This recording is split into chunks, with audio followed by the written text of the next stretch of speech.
But enough of this palaver. Let's get the show on the road.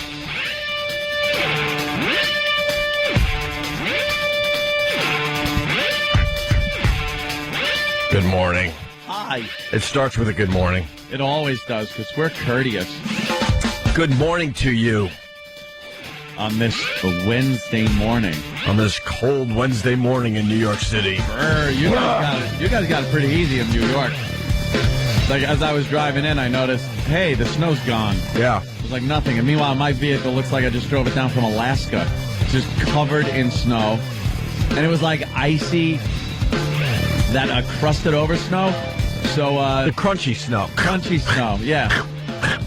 And then I had to park my car out on the street this morning because my driveway was taken up with trucks from the construction guys. And I realized I had no gas yesterday when I pulled up. But I'm like, oh, I'll just get it later.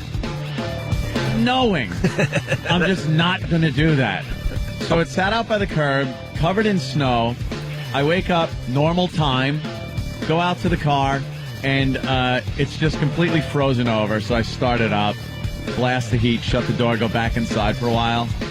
Not long enough. I'm the guy driving down the street with icebergs flying off of my truck. Oh, I love that. The wipers just going, getting sandpapered down to nothing.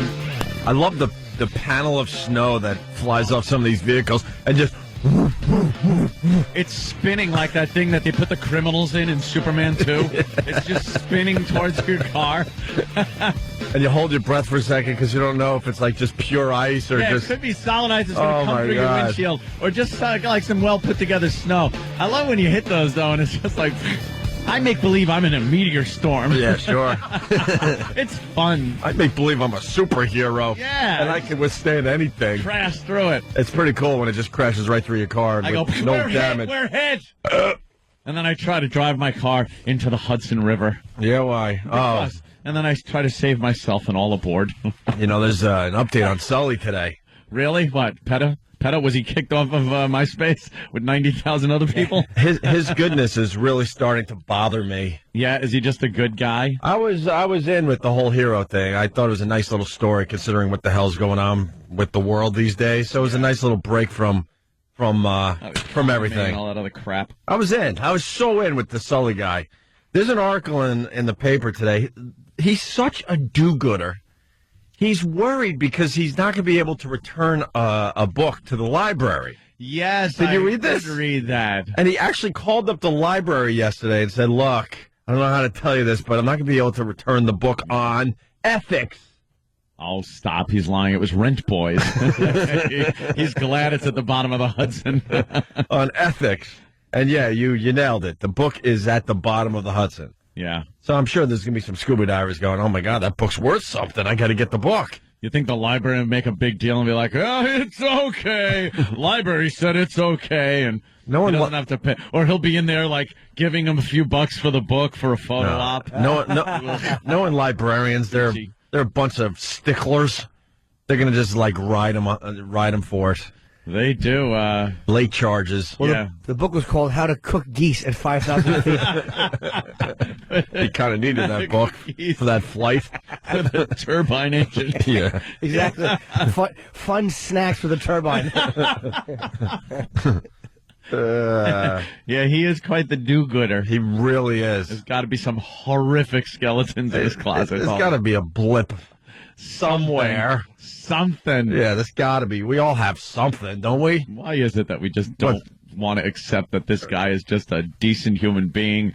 Him and his wife shed tears over the whole event when they had their private moments together, talking about how he really thought it was going to be a horrific incident. Yeah. When he was coming in, he didn't have this, a brash confidence that he was going to be able to land that thing like he did. And when it comes to surviving, the pilots, they're pretty much the first ones to go. He said it was like- planes don't have the nose up when they crash. Right. Is what it is. He said it was a surreal moment, and and that it was just silence Yeah. because he knew there was no engines running. There was nothing. It was just silence in the air. You just hear a little wind whipping over the Yeah. wing. Oof. Him being a glider pilot, though, is used Oh, to yeah. that. Of course. That's all you hear in a glider, apparently, is just the wind over the wings. But when you have a An Airbus like that, you don't want to hear just air over your wings. Just amazing. Anyway, we just checked the mouse traps because some people care. How we doing? Sully freed the mice. Oh, that bastard! He saved them. He's everywhere. That do-gooder. Sully's just going around doing everything good for everything. He was putting solvent on the mouse feet to help nurse them back to health. Stupid Sully. The creepiest. Ruining our bit. I know. I understand he's been tending to the fish that he's landed on, too. He has a tank full of injured fish. We should put some peanut butter on that pedo mustache of his and let the mice do some nibbling. Yeah, rat and garanimals get stuck to his face. Yeah, we got electric mouse traps set at the other joint, and because some people out there care, we have no kills. Still no kills. 0 kills. Very surprised at that. But then again, there's so much food for these mice that they don't have to be going into some kind of electric maze to find treats. I know, the treats are everywhere. Because of that dummy. Yeah, but we're going to keep checking on the mouse traps as the show goes on today. Disgusting hoarder over there. He moved one of the mouse traps. He moved Jimmy's mouse trap. What? Yeah. Why? It was in his area. He wasn't happy about it. How about there's pests in your area? He wasn't happy about it. There's pestilence in your area, and the trap needs to be there because you're a slob, and that's why there's a trap there. And what about the rat poison? Did he move that? I don't know. Did he move those blue crystals, those delicious-looking blue crystals? They look like Pop Rocks, kids. Yeah. Let's pop a few of those in E-Rocks now. Ooh. So wait, he moved. Was he mad when he came in yesterday? I guess. Maybe we get Sam or one of the guys that knows. He must have been livid because he doesn't like people effing with his stuff. Oh. And his stuff is the reason that there's so many mice in the place. Just to bring everyone up to date, if you weren't listening yesterday, this guy we work with over there, because he refuses to leave, he's the last holdout. Everyone else left and gave us this facility for the Opie and Anthony show. He's a hoarder. Yeah. Just piles and piles of stuff like you see on the news, those people that live among their own filth, and they make tunnels because there's so much stuff in their house. Yep. He's one of those guys with his area. And he turned his little corner of the office into one of those areas. Where it's disgusting. Papers and old coffee cups, food, pizza boxes. It's just disgusting. Piles and piles. And then he chains his chair to a file cabinet because he thinks someone's going to take his dumb chair. He wants to take his stink chair. And then it says mine on the back of his chair. Oh. So what? Probably smells like one of those friggin' little rascals driven by an old guy with incontinence. What do you got on him, Sam? Well, Mars tipped me off that he sometimes listens to the show, so I think he didn't flip out and throw things like he has in the past because he might have known that we wanted him to. Yeah. But instead, he spent the whole time going back and forth, rearranging all the things that we had moved and mumbling things. Did he clean up and throw stuff away, perhaps? I think, no, he just moved them to other spots. Yeah, that's great. The mice will be like, hey, they moved it. Let's go away. Oh, yeah. Yeah, of course. Amadou Diallo was 10 years ago? No way. There's no effing way that was 10 years. What the hell's going on with our lives? It's tick-tocking away at a rate. Wait a minute. At an alarming Hold rate. on a minute. Yep. The famous shooting here in New York City was 10 years ago today. They just had a freaking graphic on the TV. Wow. Amadou Diallo, 10 years ago today? Yep. Dude, that is a quick goddamn 10 years. Oh, my God. That's it. Are you kidding me? Next 10 years goes by, and you're going to be pushing like 40. Well, yeah. That's terrible. No, yeah. Wow. Late 30s. I mean, I can't keep that dream going anymore. That dream. I'm in my late 30s. We talk about that sometimes. Then people just think you look horrid for your age. I know. Well, that's right. You could BS about your age all you want, but you'll reach a point where it's like if you say you're still a certain age, people won't look and go, oh, he's young. They'll look and go, wow, does he look awful for 35? You nailed it, man. So you got to kind of just fess up after a while. You nailed it. Because when you live in a building in New York, this is why I need my house. Because it's like living in a hotel and you walk through the lobby every day and everyone has a comment. Whether it's as simple as, how are you doing, Mr. Hughes? Yeah. Or it's cold out there, Mr. Hughes. Mr. Hughes. Right. It's have a nice day. They always have to comment. There's one guy that always says, yeah, that's a joke. Wow, you look tired. Wow, you look this. Wow, you look... And I finally said, it's not that I look tired. I'm blank years old. Yeah. Shut up. I'm not a kid. Right. I act like one. I'm immature. Sure. But, I present myself as youthful, but the reality is I'm not a kid anymore, and that's why I might look a little tired in the morning. It's like you're on inline skates and riding your bike, so he thinks you're 12. Right. He thinks you're a progeria kid. I do all that stuff still. I don't know what the hell's wrong with me. That makes me happy. Progeria kid. Oh, my God, he's one of those kids that are 12, but they look like they're, they look a lot older. But, where I live, it's my house, I guess, but it's in a building with a lot of other houses, and you have to deal with people every day. How many people do you deal with walking into your house?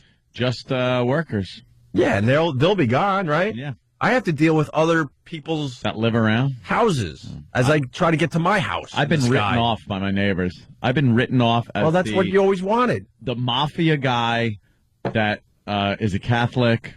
I don't fit into the neighborhood. That's perfect for you. Dude. And then thank God Keith told one of the neighbors when Keith was there alone when I was on vacation once and Keith was taking care of the house. Keith decided to tell one of the neighbors that came over and asked where I was because he hadn't seen me a while, but he see Keith around the house. And Keith told him that I was arrested on a pedophile. I had a child porn on my computer, he said. Yeah. And other kinds of mob-related stuff, I believe, and that Keith bought my house for $160,000 at an auction. That rules. And the guy was like, it was some Indian gentleman, so he was like, oh, that is a good price. Very good price. So then I'm just thinking, all right, that's all fun and well and everything, but I have to come back to my house at some point. Yeah. And now this guy's thinking that I'm around and, Who are you kidding? You don't care. And that I did other crimes besides my computer? But you don't care what they think. No, I really don't. You wanted them to leave you alone. I remember when you first bought your house, they were coming over with little treats and stuff. Well, and they were trying to get to know you. I'm kind of human about that because I do kind of feel bad that I didn't really reciprocate. But it was, I was going through a bit of a tumultuous time in my life as far as buying a house and trying to fill it up and things like that. So I really didn't have time to socialize. Mm-hmm. So, that kind of fell by the wayside. You'll never have time to socialize. That's just I socialize with my friends. I bring them over and, Yeah, I know, but not your neighbors and stuff. That's not in your DNA, which is fine. I live on a floor, and there's... so. You fall right through to the basement. There's a door right there. I don't know who lives there. No. And that's even closer than what you got going on. Is it harder? I've seen the dude twice. I think it's harder in an apartment. Or is it because then you're with them in the elevators and stuff? I don't know. I've lived in an apartment building in Brooklyn, and I don't think I said word one to anyone I saw in my elevator or neighbors or anything.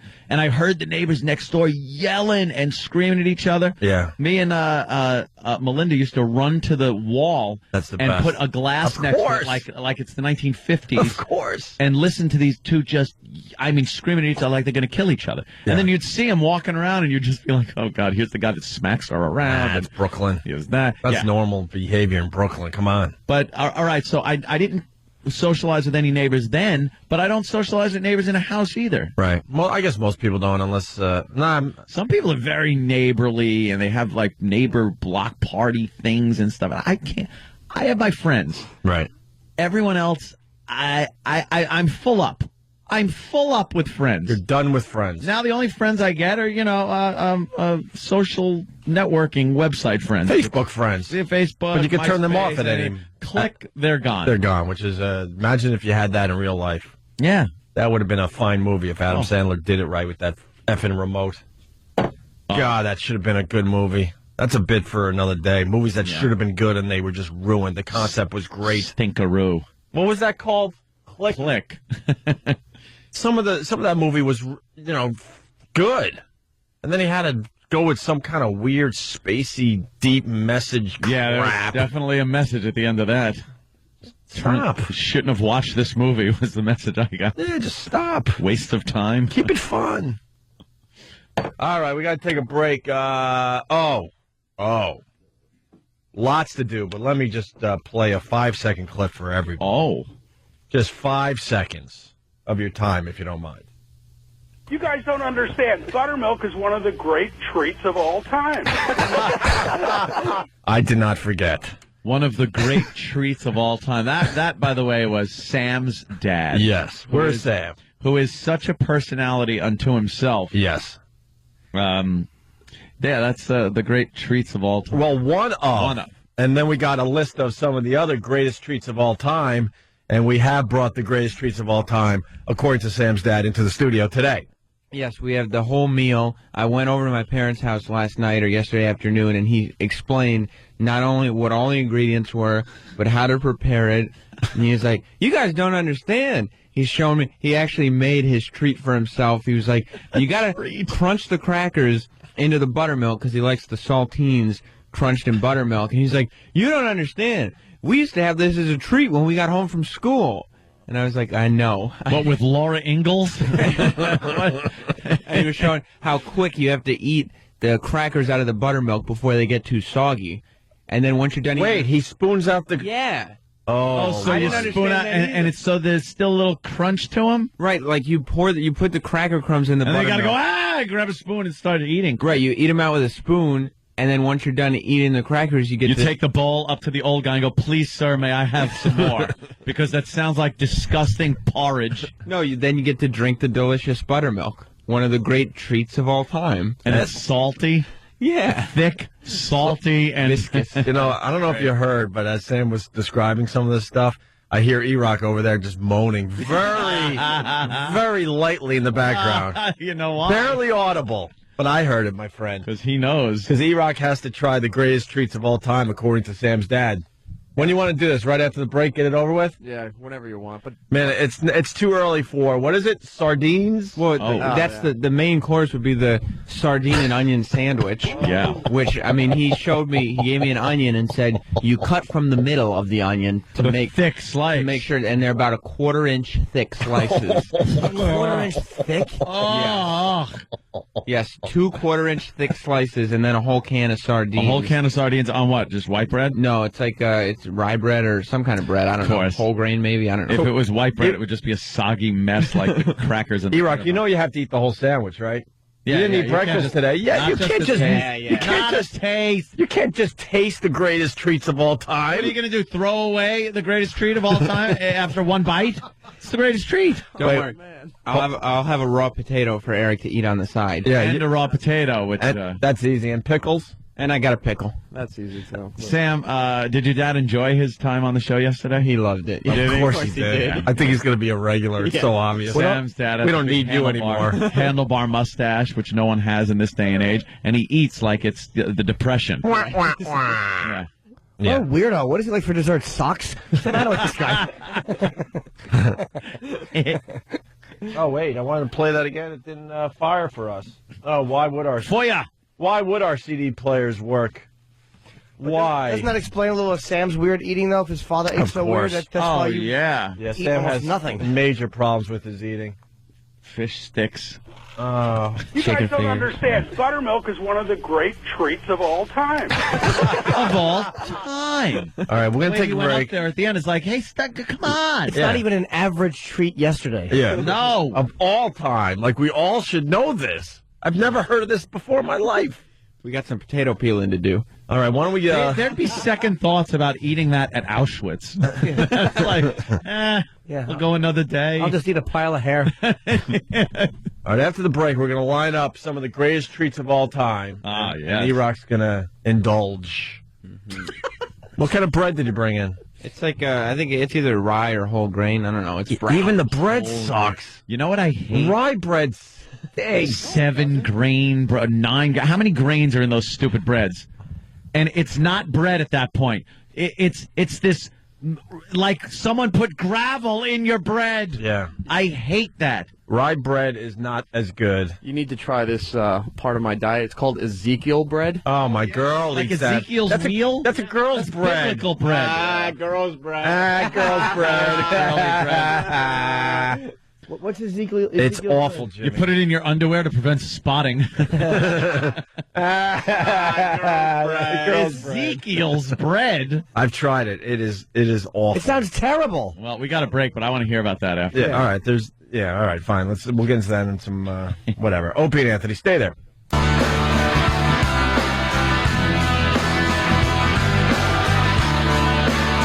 Wow, this one brings me back.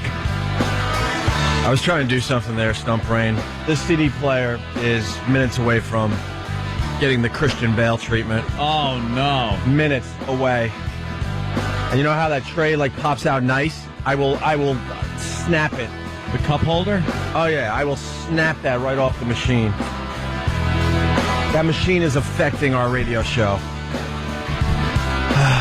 Good morning, welcome to the Opie and Anthony show. The machine! It's the machine!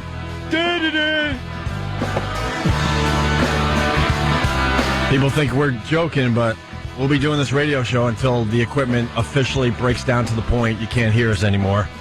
It's happening slowly but surely. All right, 877-212-ONA. The greatest treats of all time. Should we get into this? Yeah, I think we ought to do a little recap, I guess, for listeners that might not have been listening during the tail end of the program yesterday. Sam's dad. You know Sam, he's one of our guys here.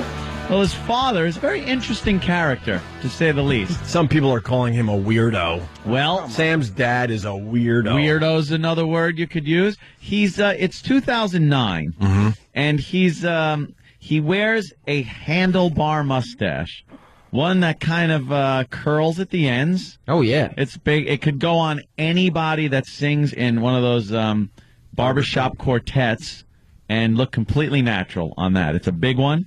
Oh, it's a big one.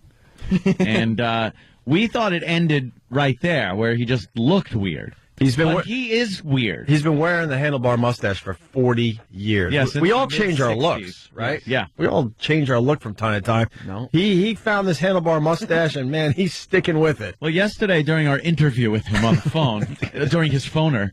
Well, he demanded an official interview instead of just being a caller to our radio show. Well, he was being mocked relentlessly by us, so he decided to call in and defend himself. Yeah. So he, in mid-60s, grew this handlebar mustache to get his self-esteem up, I guess. And he says chicks were just flocking toward him, including none other than Sam's mom. So that handlebar mustache is responsible for us having Sam on our show. That's what he said. And you even being on the planet. I guess so. She couldn't resist that handlebar mustache. How bad was his self-esteem when that was the picker-upper? I know. What was on his face before that? Yeah, what's that covering up Stacy Keach's lip? That's hilarious. I had a photo of the Manson murders taped under my nose, and girls didn't like me. Sam, do you like the handlebar mustache? Well, I don't think I'd be able to cope if it were gone. You're You know what I so mean? used to it. It's your whole life. Yes. You know your dad with the handlebar mustache on. It's not an odd thing to me. So if he shaved it, you would be like, it's not even dad anymore. You right? notice that your dad gets a few more looks out there when he's walking around? I guess so. He does. Have you noticed? I got to ask We all love looking at freaks. Yeah. I got to ask you something, and you got to be honest. All right. Have you ever noticed people chuckling as they walk by and just known they were laughing at your dad's handlebar mustache? Well, as I've gotten older, he does. I have noticed the looks he gets from like the supermarket attendant or something. Yeah, Just that's kinda exactly what I'm smiling thinking when of. Yeah. And I mean, there. But have you heard like dick or anything like that? nothing that blatant? Not that blatant. But I think he likes the attention. He likes the attention it brings him. Yeah. And in his mind, and I think it's true, people look at him like he's somewhat a person of importance. Of importance. Because why else would he have that facial hairstyle? It's a person of importance back in like 1905. Yes. That's when he would have been maybe a Wall Street executive or something where, you had the handlebar mustache and you're like, wow, Sal, we've just made another $12. He's old school important. Yeah. And his treats, as he calls them, Yes. are also old school because as we were talking about the handlebar mustache, we were kind of goofing on old things and the bicycle with the big front wheel and the little rear wheel and a monocle, I think was brought up. That was brought up. A monocle. Does he wear a monocle? He doesn't. And then his food habits and his eating got brought up, and that too is very odd and very old school in a way that nobody in this day and age would, like when he brought up buttermilk, that he drinks buttermilk. That was odd enough. And then wait till you hear what he does with it. But it's just, that was like something you would do, like Let's grab a glass of buttermilk, you and me. Yes, buttermilk. Then we'll catch the show on the Great White Way. Literally, white way. Yes. Wonderful. Not a Negro in sight. Obama president now. Well, I know. Right, I was just talking about the old days when times it have was changed. kind of like that. Very racist society back then. I think Handlebar Mustache says racist. Really? Yes. Well, Wow. What else does it say, Like a Sam? Let's be cowboy honest hat. with each other. Jeez. Your dad's not up, right? We're not going to get scolded again today like we did yesterday. I hope he's I don't know. I wouldn't put it past him to have gotten up at 6 o'clock and just turned the radio on. No, right now he's got that Fred Mertz stocking cap on, and he's snoring like. And the little candle on the side of his bed, the flames going in and out as he snores. We got a guy who wants to defend the handlebar mustache. All right. Good luck to you, Gene. Hi, Gene. Hey guys, how you doing? You sound like you have a handlebar mustache.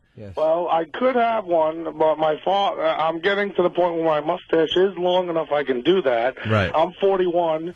My dad is like 71, and he's had it forever since I remember him as a kid. My father's always had it. It's a little thin. It's not as big as that other guy's father. Sam's, yeah. Sam. Yeah. It's he uses saddle soap on the ends. And, Saddle soap? Yeah, it's in a round can. He rubs it off and curls it up. It's thin on his ends, and they're very well-defined curls. He doesn't get any comments, although what he does get is the Indian fellows from India that he knows, like parking lot attendants where he used to work. Is that, oh, yes, very good. We like the handlebar mustache. Well, because they have, those guys wear those. Yeah, they wear, but They it's not probably quite a wear handlebar more than mustache. anyone else, right? Yeah, Right. it's not. But the thing is, like, they have the beard too. The Sikhs, Yeah. it's Yeah, the yeah. Sikhs have With the big turbans, mustache. Yeah. I don't know, man. Every time you see one of these When I handlebar heard that, I couldn't mustaches. resist. I said, my father's had it for years, and I said, even probably longer than Sam's dad. Yeah. It And must he's be the only very one I hard to know, get rid though, of. Other than till I heard this today, I never heard of anyone else having one. Though I thought my father was the only one. Now, there's people you still see walking around. Yeah. You shave it. That's how you get rid of it. Yeah, you just Yeah, it's an Like easy. you said, snip the if he ends. was- It's an easy solution, my friend. if he Snip, shaved it, it snip. wasn't Dad. Because my father accidentally shaved his mustache once when I was a kid, and we were freaked out as kids. He wasn't Dad anymore. Wow. All right, Great, Gene. a curly Sounds flavor tragic. saver. The saddle soap is like. How does now? Is your mom still around? Yes. And how long has he had this mustache? Your whole life, right? Oh, yes, pretty much. Now, yeah. did it ever? Did the saddle soap ever annoy her when maybe they were kissing? No, I'm not talking. You don't have to be all intimate and everything, but just No. maybe a goodbye kiss, and she's then smelling saddle soap. I don't think he puts that much on. It's pretty thin on the ends, and Dude, I've used saddle soap. She always kind of liked it. I think It's pretty pungent Why have you used it? on a saddle. Oh, It's like, sorry. where Yeah, it's supposed to go. stupid me. Yeah, Shoe actually, polish. for a while, I was shining my saddle with mustache wax. Wait, the saddle soap would curl the mustache up and keep it curled? Yeah, I guess it acts like Yeah, wax or that's what he used soap. it for. or- Although there is mustache wax too. I used to buy him that for Oh Christmas. my That was God! like the only Enough present about the I- mustache. Great stocking stuffer that is. Wait, you'd buy a mustache wax for Christmas? Yeah, that's because that's the only thing he'd want. One of those terrible household. One of those tins of mustache wax could last like more than one lifetime. Yeah. Exactly. Why would you have to buy one every year? Unless you're The little clumping it tube on. would come, and it would come with the little brush and comb for the mustache too, like in a little blister A pack. whole mustache care kit. She'd come with a mirror and a razor. Get over it. Cut the malarkey. Realize you're not special. You're just like everybody else. Right? Get rid of your dumb mustache to try to stand out. Oh, sorry, Sam. You're still here. Yeah. Hi. Oh, boy. All right. Gene, thank you. You're just an odd man with a weird palate and an effeminate son. All right, so we got the greatest treats of all time in front of us here, right? Yeah, we got As per Sam's dad. Yes. There's the Wow, buttermilk. look at that. Let me hold that a minute because I want to. It's 1.5% milk fat. What does that mean? I have no idea. It doesn't sound like that. Doesn't sound like a lot. I've never seen buttermilk before. No one has it. This Right. is all right. Especially me. There's Yeah. a problem here already. Uh-oh. This is cultured low-fat buttermilk. We don't want low fat. We want buttermilk. Does he drink the low-fat buttermilk? That's a carton from the fridge that he drinks. Oh! All right. I thought maybe you ran out and got No. this. I went. What's the difference John, between buttermilk and milk? The mercantile. You stole your father's buttermilk? He donated it to the show. Yeah, he was all excited to be part of the show today. That's He's been retired a while. He's kind of bored. He needs a hobby, so he's deciding where his hobby. Great. Thanks, Sam. We're stuck with your dad for a while. He's just going to be calling even after you get rid of me. Like the unmistakable taste and limitless possibilities of our buttermilk, Yeah. whether it's in a stack of pancakes or a recipe for your favorite biscuits, Biscuit. Garlic Farms buttermilk always adds more.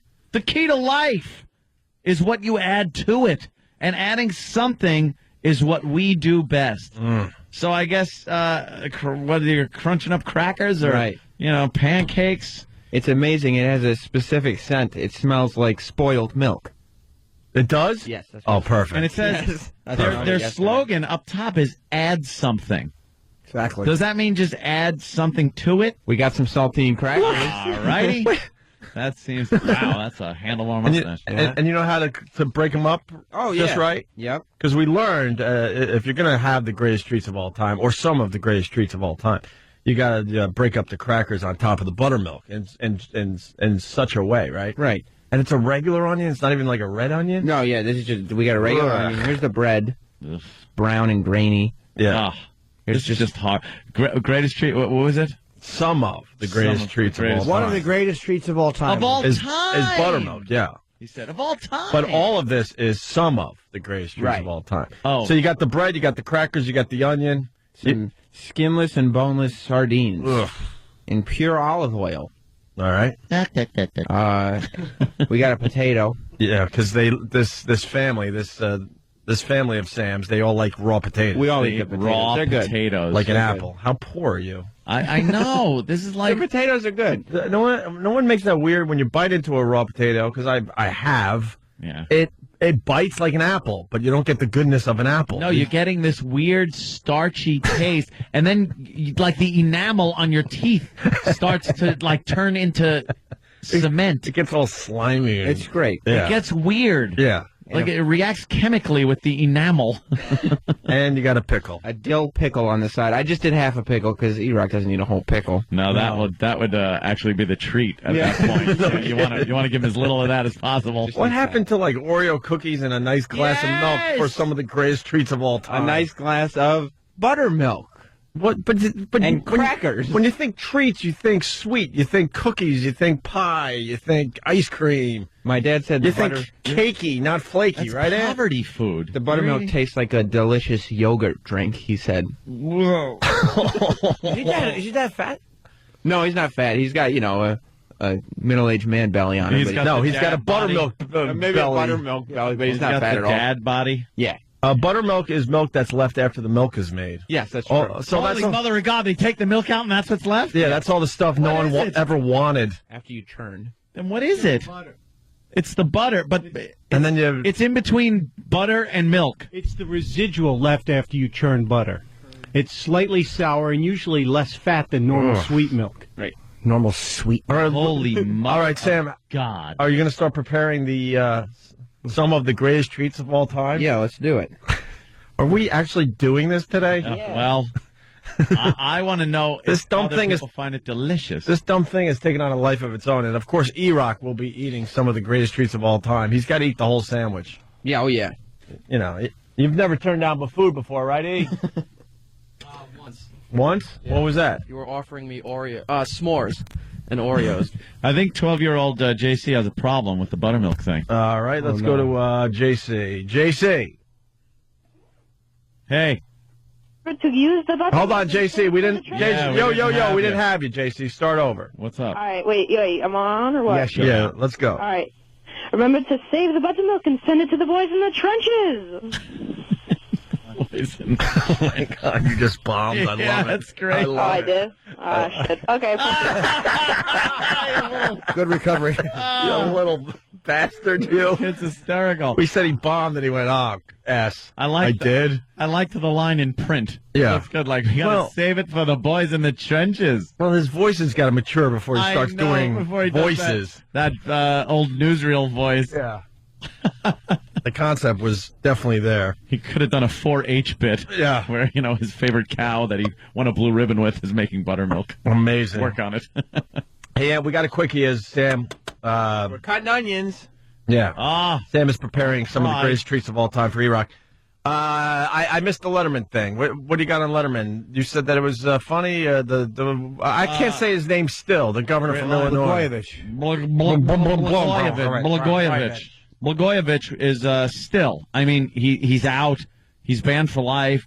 But he is thinks he's a rock star. I like this guy. He's doing all that you like him. I love him, actually. Self-promoting ass. How do you not love? He's got the best head of hair ever, and he just won't stop. Yeah. He will go on every talk show. He's probably been advised by every legal advisor and everything to keep your mouth shut, just stay in your house, don't go out. And this guy just threw caution to the wind and does every single show out there. He's going down like De Niro at the end of Cape Fear. He just won't stop. He won't stop. So he did Letterman. And Letterman had a great line. Letterman didn't cut him any slack, that's for sure. He's looking for his book deal. Yeah. He needs something to do now that he's not a politician anymore. I don't think it's that calculated. I think this guy, just from, my own personal opinion of looking at people that are losing their minds, this guy's kind of losing it.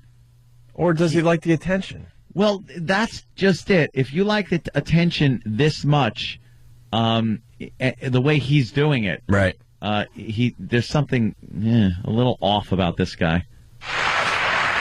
Why exactly are you here? Honest to God. What? Well, I've been wanting to be on your show in the worst way for the longest time. Well, you're on in the worst way, believe me. Great line. Nice. You're on in the worst way. Yeah, because he's famous for trying to commit a crime. Mm-hmm. Boy, a politician committing a crime. That's crazy. He's thrown out of office. That's nuts. Told never to return. Yeah. Hey, I got to give props to Letterman. I was just telling you guys off air. On Friday, he did something really cool that went kind of unnoticed unless you're watching Letterman. I think the media should have picked up on it a little bit, or the comedy circles. But I'm a huge fan, still am, of Bill Hicks. Yeah. And Bill Hicks did Letterman's show many, many times. And back in 1993, I believe, he did a set for Letterman. And for some reason, Letterman said, nope, we're not airing that tonight. Oh, he did do it on the show, and they didn't air it? Oh, yeah. Okay. And they shelved this Bill Hicks appearance for 16 years. 16 years. And the Bill Hicks people were trying to get this so they can maybe put it out on DVD for the fans and stuff, because it became this thing.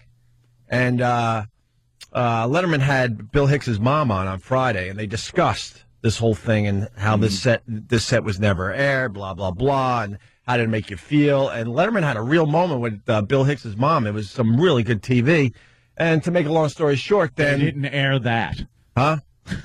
Oh, they aired, yeah. No, do we have that? They shelved his interview with the mother about shelving. She was kind of boring, but she's a mom, And then they, on Friday, they aired this Bill Hicks appearance from 1993 that just sat on the shelf for 16 years. And Letterman even admitted on Friday he never saw the set since the day they decided not to air it. Really? It was a pretty good TV moment. And it turns out, too, we learned after the fact that when Bill Hicks did this in 93, he was already sick with pancreatic cancer and on his way out. And you can kind of tell because he's a bit thinner and he doesn't look as healthy as he used to. Why did Letterman decide it wasn't good enough after he had been on? It wasn't about not good enough. It's something. It's something we fight all the time. Yeah, Jimmy. Content. A little religious stuff in there, and I do believe some of the bits were a bit on the violent side, but hilarious. He takes some fine shots at Billy Ray Cyrus, who was popular at the time. Yeah. Now his daughter is, obviously. Do we have any? I would love to hear Letterman talking to the mother at least. Do we have any of that at all? Yeah, we could cut that up. Okay. But it was a great moment. I DVR'd it and checked that out last night, man. So props to Letterman, and he apologized to his mom and says, "I hope this helps you in some way." you know, and she admitted, yeah, that really hurt Bill and it hurt our family. It was a tough one for us to, you know, deal with. And wow. Yeah, it was good. I liked it. Uh-oh. You're opening up the sardines there, Sam. We're opening the can of sardines for E-Rock. All right, we got to take a break. Those are never easy to open. You're always in imminent danger of slitting your wrists or fingers off or something. Or the place the thumb meets the hand. I'm always afraid I'm going to cut there. Why can't they come up with a better sardine can? I'm a victim of the lid cut. Yeah. I almost lost my thumb as a kid. I got a lid cut scar right there. Yeah, this scar is still pretty impressive, and I got it when I was like 12 years old. Mine wasn't opening the can, but it was orange juice can. Yes, taking it in the. Remember when you had to make orange juice? Remember? Oh yeah. I don't think anyone makes their orange juice anymore, and that was one. Like as a kid, they're like, "Yeah, you want to make the orange juice today?" And I'm like 11 or 12, and I pushed the lid down after I with the can opener, and I pretty much I sliced my thumb almost right off, or a nice chunk of it. And they were able to stitch it back together. I still got a nice looking scar. Mine was the top of a Campbell's soup can, and took it off, ate the soup. It was wonderful. Threw away the can and the lid, and then went to take the garbage out, and the garbage was stacked up pretty high. So I pushed down on the top of the bag, and the lid cut right through the bag, right through the palm of my hand. Yeah. It's like, why do they make things? This is dangerous. It's like playing with razor blades as a kid. Yeah. You're playing with razor blades. Let me throw some razor blades in the garbage and then press down on the top of it willy-nilly. I'll throw some broken glass in there. Sure. All right, E-Rock, get ready. You're going to be trying some of the greatest treats of all. Ugh. I'm not a fan of the sardines. Ew. Nope. They're actually tasty. Let me smell that. Sardine sandwich? They smell fishy, I would think. Yeah. I actually like sardines because they're an excellent comparison. Whenever I'm in a tight situation, I bring them up. Yeah, well, of course. They're, this is like I've had bad jokes packed in like a can of sardines. Ta-da! Sardines are one of those foods they say is like one of the best things you could have. Too. What? Is it healthy? Extremely. How much sodium is in sardines? Extremely healthy sardines. It's one of the world's great treats. No, it's not. It isn't. And we'll prove that when E-Rock attempts to eat a sardine onion sandwich canned with fish buttermilk and buttermilk. How did your father ever eat? What's wrong with him? All right, we got to take a break. E-Rock, get ready. Yeah, you're up next. Opie and Anthony.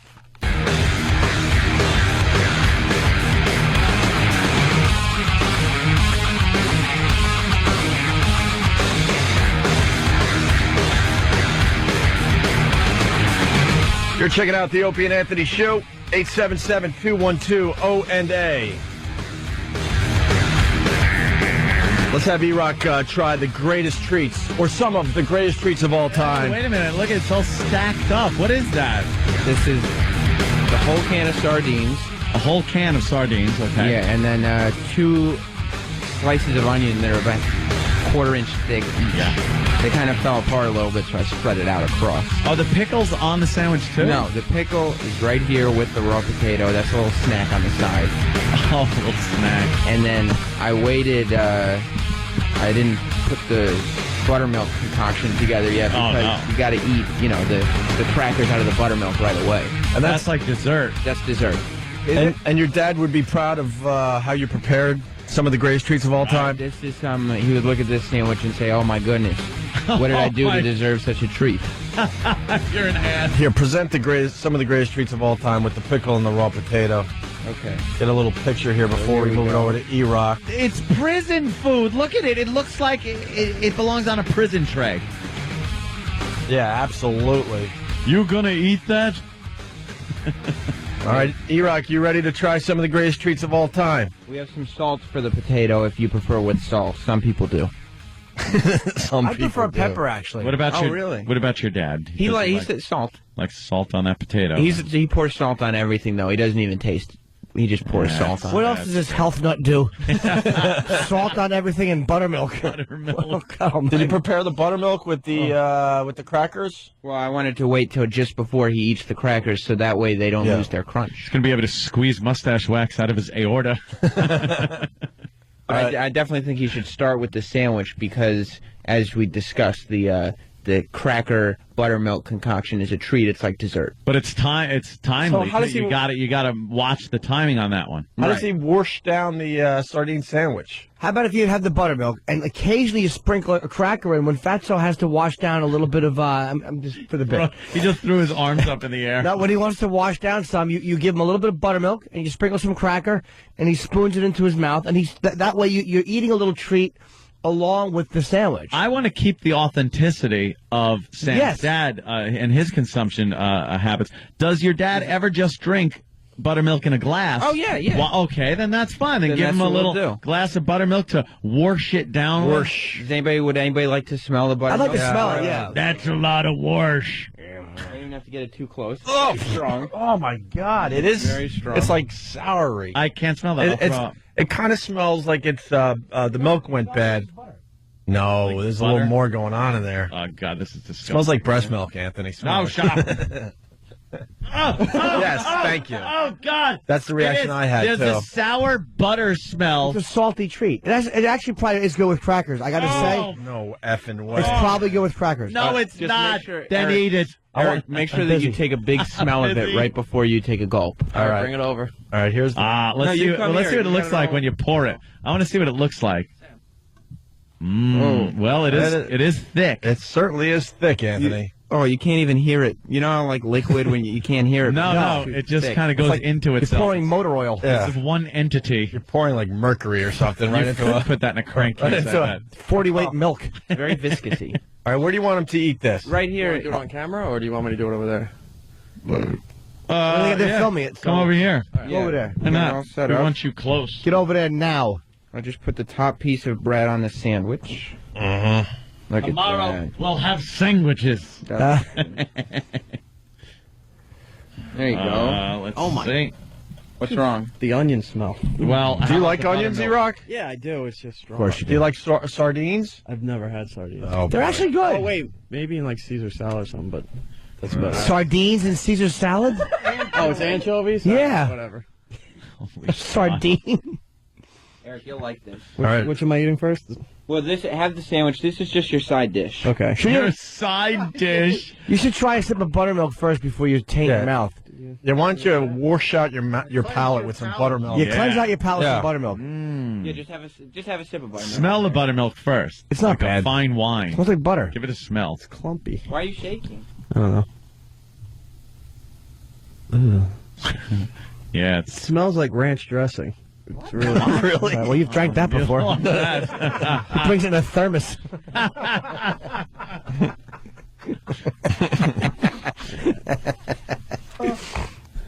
right, a little swig of buttermilk. Have a sip. Yeah.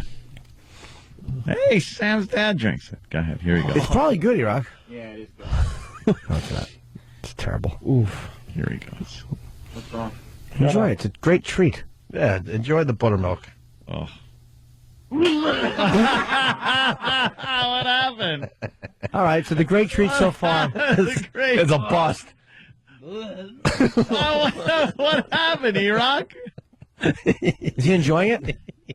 He's gagging. There's buttermilk all over the garbage. And It's just the dumb back of the buttermilk. monitor. What happened that it made you gag like that? Well, the salt separated from the what tastes like really sour milk, so you're getting the best of both. Is it really that bad? It's not bad when you first drink it, Dude, but as you start to, it starts to separate. And people like butter. People like milk. That is the byproduct that's left over. Yeah. Why would you drink it? Why would Exactly. you? Buttermilk stinks. You want some crackers? Well, you got to put it in the buttermilk.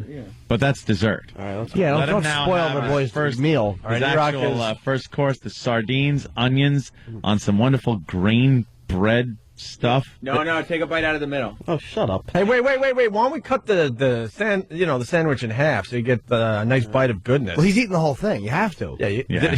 Oh, I can. Take Oh, a you bite got out, to eat right that out of whole the middle. thing. Wait. There you go. Come on, kid. All right, Delicious. he's lifting up the sardine and onion sandwich. Perfect for 7 o'clock in the morning.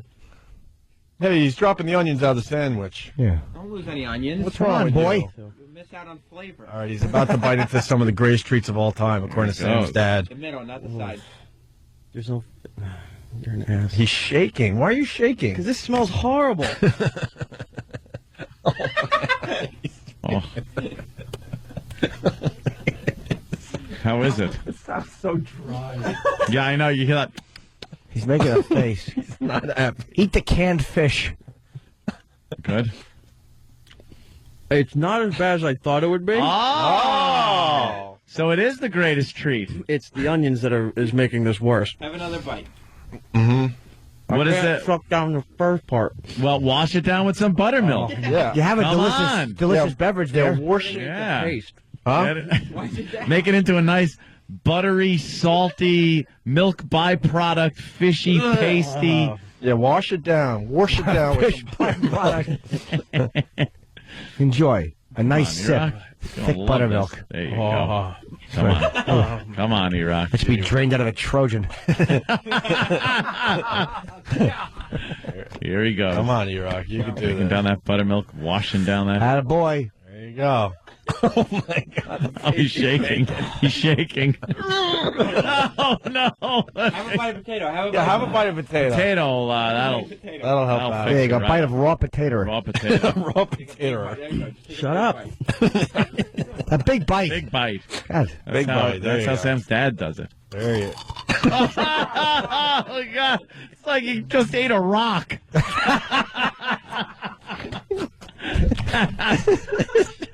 Oh, listen to that crunch. Nothing crunches like that. No. A potato. How's the raw potato? That's not bad. The potato actually is a welcome treat to all of us. Wow, All right. a welcome treat. So what you do is you go from bad to worse, and by the end, it's a miracle. Yeah. It's the wonderful. Boy, your house must sound like termites. All right, with all these just eating raw potatoes. Do you laugh at how much each crunches? Do you and your dad crunch and then laugh? Let's go to Ryan real fast in Indiana. Ryan. Hey, E-Rock, look on the bright side, buddy. At least your breath smells better now. Oh, bad breath. That's not nice. Hey, you want to dip the sardine sandwich into the buttermilk? Not You at know how all, people no. like to dip their sandwiches a little bit? Well, a little bit.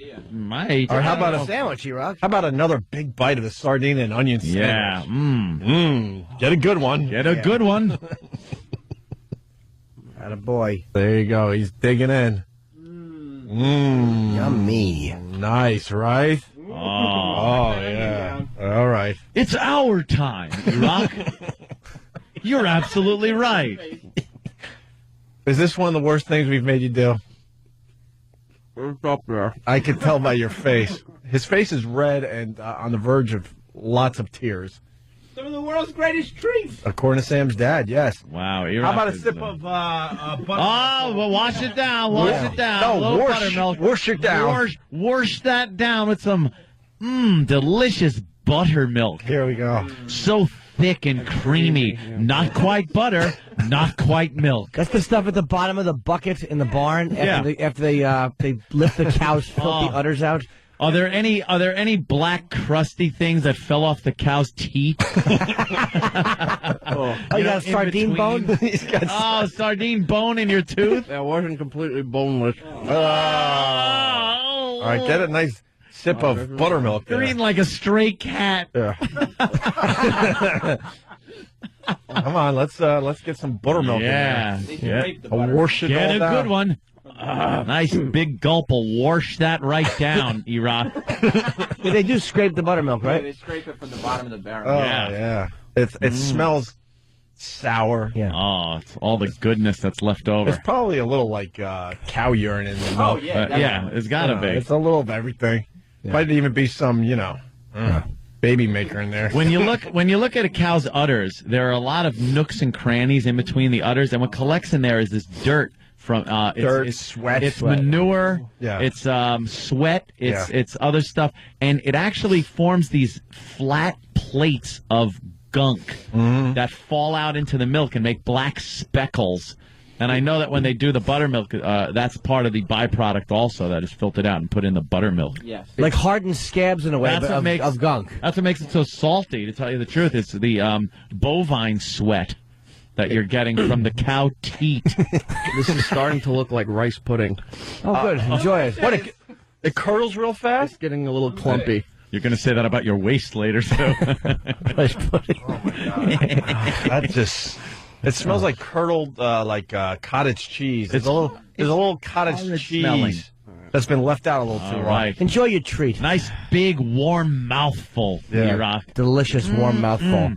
Make sure it's nice and warm. Yeah. It's nice to What a treat! That's pushed away. Wait, he's shaking here. chew your Big milk, one. E-Rock. Chew it. Big gulp.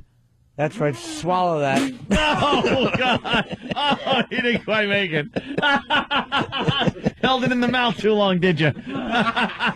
Best thing to do, hold your nose and swallow it, then ask him to drop you off. Oh, God damn. Look at that garbage pail. Oh, it's a mess of buttermilk and sardine bones.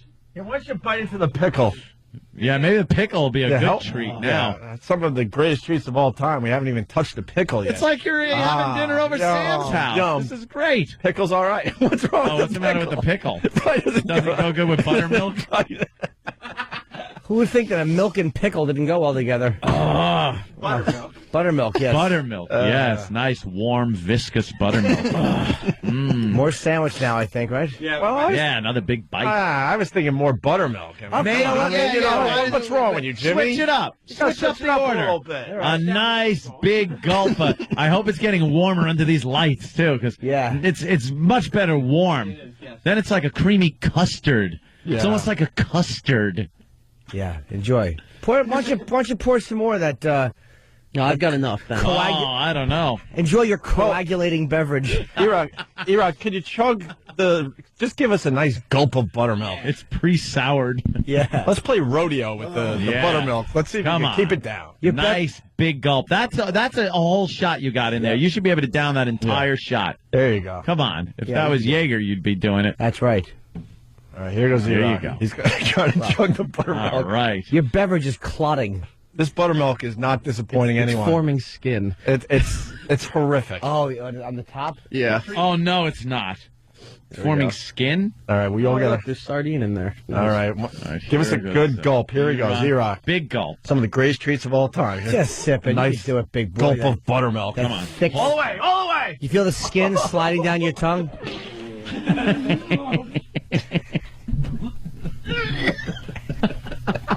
Ew, I can smell it.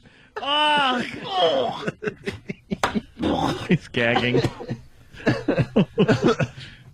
Good stuff. Oh, he poured it out. Well, I think now you got to refill. That's right. He spilled it by accident. You're spilling it. Stop. You're spilling it. Well, no, he made all gone with it. He must love it. Fill it up again. Yep. Yeah. Another whole big cup of creamy, warm buttermilk. That's a lot of buttermilk, Sam. Oh, it's He's going. You can't go for a cracker now. You can't eat the cracker. No, the plain. crackers can't. No, the crackers gotta go go with in the the buttermilk. Don't you know how the greatest treats of all time goes? You're not done with the sandwich Yeah. Yeah, have a That's nice. the reward, right? Yes. You don't get your dessert first. Clean Plate Club. Clean plate club. What's the clean plate? It's when you eat all your meals. All right. Dessert. You're a member of the Clean Plate Club. I bet you and your dad have fun with stuff like this. Yeah. It's true. Yeah. There, a nice another big bite of his sardine. He's making a face that says, "I love it." Yeah. Oh God! How could you not, right, Ed? It's wonderful. Oh, wow. I've seen crushed glass enjoyed more than he's enjoying this meal. Sounds like the potato. Yeah, bite into the potato again. I want to hear the potato. And some pickle. Yeah. And then wash it all down With the buttermilk. Buttermilk. Get a nice big bite of the potato for everybody. It sounds good on the radio. Yeah, that's E-Rock can't even really stand up straight. no, he's shaking. He doesn't look good. Sam, it's official. Your dad is a weirdo. He actually enjoys this. Oh, here goes the here goes the potato.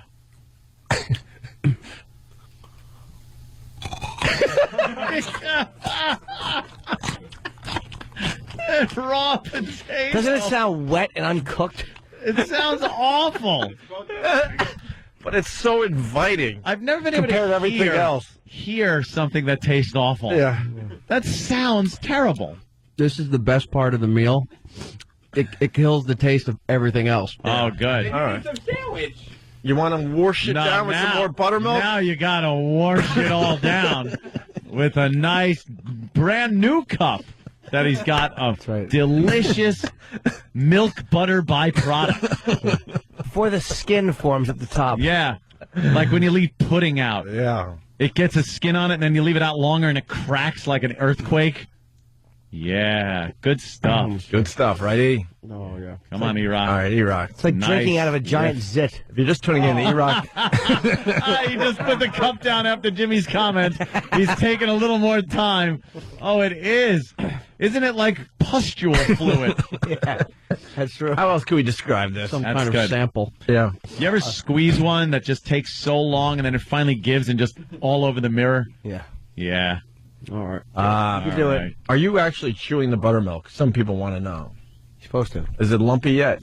Not yet. This buttermilk, Roll that around in your mouth. the buttermilk really changes form pretty quickly. Yeah. Yeah. If you're just tuning in, E-Rock is enjoying some of the greatest treats of all time, according to Sam's dad. Yes. This is amazing because he really doesn't like this. No. Well, the buttermilk. Wow, look at that. It's a big, nice, full cup again. No, that's okay. I've seen it. Yeah. do it. All right. It's Let her- globby. Don't go with a little dabble, do you, either? We're No. looking for A a mouthful. nice, big mouth. Wait, could we have him do a little in his mouth? Oh, yeah. A little You know, gargle, so- like you a know- little swish it around. Yeah. Sometimes you use the drink that you're washing down everything with to kind of cleanse your teeth and your palate and your tongue. Swish it around. Why don't you swish that around your mouth a little bit? Yeah, you should, E-Rock. Stephen S. from Bayshore, usually good with the lines. He's just writing today, E-Rock effing rules. Yeah. No jokes, just saying E-Rock effing rules. Yeah, swish it around your mouth. Go ahead. Before you wash out your mouth. Looks like he's drinking a tumor. There. Jesus. Oh, no. Now swallow that delicious thick. It came out.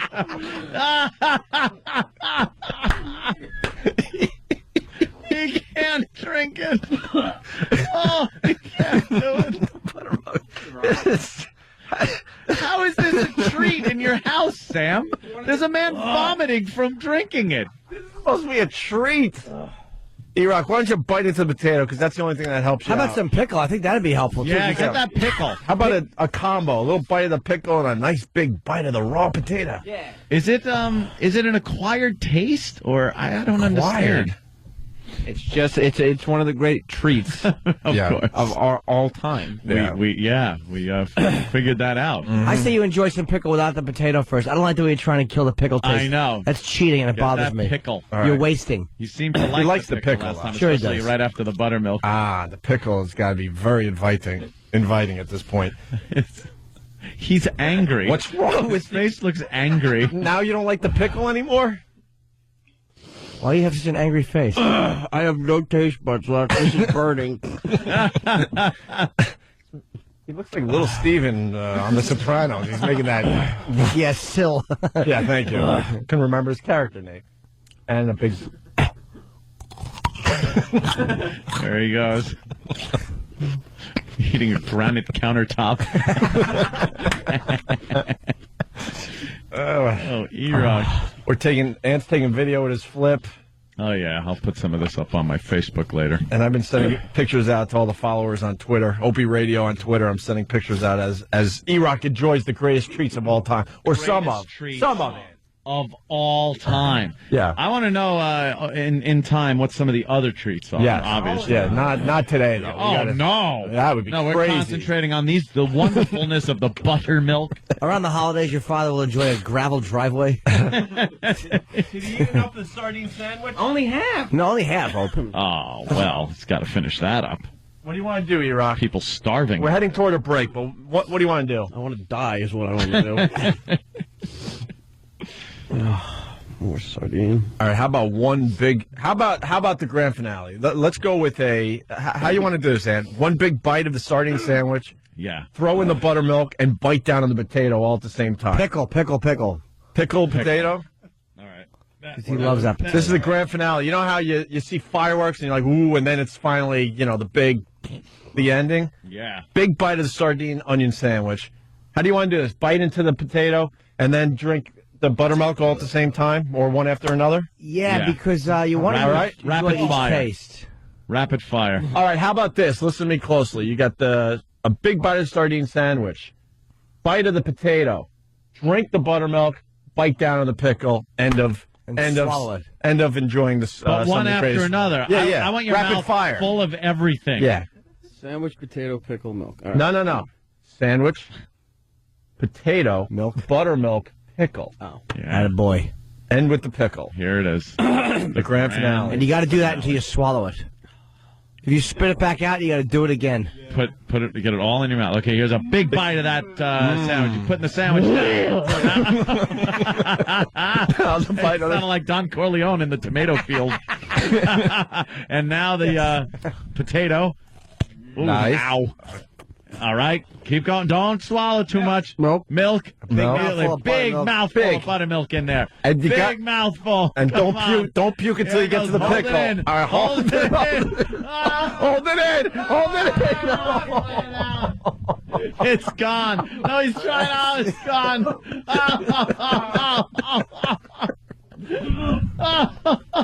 Got to do it again. Oh, this poor son of a bitch. And it's just, this isn't even like Fear Factor food. This is something that Sam's dad eats and enjoys. It's not just what he enjoys. What is it, Sam? These are some of the greatest treats the world has seen. It's my dad's typical Sunday lunch. Yeah. Like a lazy That's Sunday what lunch. makes this so great. I mean, we could do this. We could get the same reaction from Fear Factor crap. Yes. This is regular crap. This is like in ancient times, they would bring the king ice. Mm-hmm. They would bring him ice, where they would then shave the ice and put sugar cane on it. And they would eat that, and it was just the nectar of the gods. Oh, yeah. And that is what I'm assuming buttermilk and saltines, which he hasn't had How yet. would they bring the king ice? They would go north and then pack the ice in straw and mud to insulate it, and then bring it all the way back to like Egypt and stuff. What? Ice? And For then they real? would- yeah. The king could do whatever the hell he wants. He's a king. And then they would shave that ice and put like sugar cane that the ships would bring back from the Caribbean and stuff, and they would make a sweet ice. Oh, and the king would love it. He'd lop off a head just because he was happy. They couldn't figure out how to make their own ice back then. No, you're not an ice machine. Well, what are they going to do? Doc Brown, as a matter of fact, though, did make an ice machine in the 1800s. Yeah. But he's Doc Brown. Hey, why don't we have Sam's dad on the phone? He should be calm. He should. Maybe after the break. Well, that You was, guys don't understand. Buttermilk is one of the great treats of all time. of all time. Of all time. Of all time. All right, E-Rock. Wow, E-Rock, E-Rock earns his keep around here. Yeah. I'll tell you, not from work or anything. No, I'm just well. saying it's And we're gonna keep of course not. we're gonna keep the hat bit going. This Friday, what kind of hat are we making? Are we gonna go with the cabbage? I think a hollowed out piece of cabbage, but it has to have some kind of adhesive. So we need something sticky. Mayo. Maybe honey. Mayonnaise on or his honey or head, something. and then we just slap, and we can cut it like a Moe haircut, the cabbage. So it looks like a green retard hair. We're making him into Cabbage Head Yeah, cabbage head. on Friday's show to keep the An hat oldie head time bit football going. helmet. Yeah. Made All of right. cabbage. You're right, E-Rock. Is buttermilk that? Is that? I have a question. You want to taste it, Jimmy? I don't want to, but David's lurking, and it looks like he wants some buttermilk. I'm wondering, David. is it that bad? I don't know. He's Jewish. Is he allowed to do Yes, this? he is. It's only buttermilk. No, is, David, come here. David. is it kosher? I Is bet it you he's not allowed to kosher? do this. Sure he can. Is that kosher? He's not. David, are you allowed to drink buttermilk? Yeah. I don't see why I wouldn't be allowed to. It's just butter and milk. It's not anything against the Jewish religion. All right. Of course not. Jew allowed to do that though? Jews? I think a Jew would be allowed to drink No, buttermilk. I yeah. said, are you allowed? Oh, am I allowed to? Yeah. I think I would be allowed to drink buttermilk. It wouldn't be anything wrong with it. Or a It's fresh just- cup.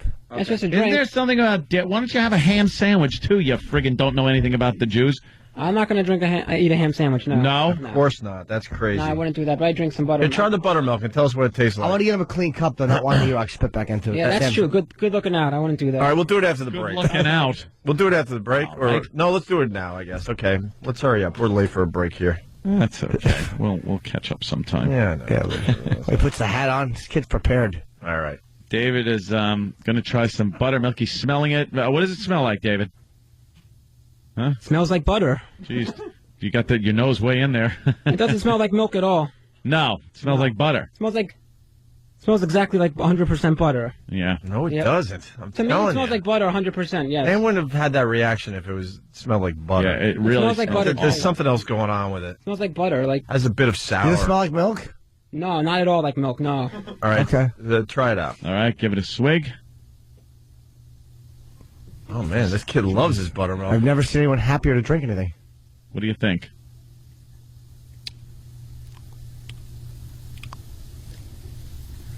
Okay, it's not that bad. Well, you know something? The Hebrew religion, the people that follow the Hebrew religion, are not used to good food. You know what? It kind of tastes like a liquidy cottage cheese. Yeah, that's exactly. It tastes like cottage cheese that you left out a little too long. Or Yeah, like a liquidy. Yeah. Ugh. All right. We're going to take a break. Disgusting. Thanks for ruining the segment, Dave, by having no reaction whatsoever. That's sorry, that's it's perfect. It's not that bad. That's to me. beautiful. Different tastes. I understand. Yeah. Not that bad. E-Rock rules. We'll continue. Opie and Anthony. You go to ondaradio.com. It's a bunch of pictures from E-Rock enjoying some of the greatest treats of all time, Anthony. Very interactive out there. Called. That's where the pictures are right now. Opie and Anthony. Although, I don't know if I put that under the subheading of good news or great. It's very good news.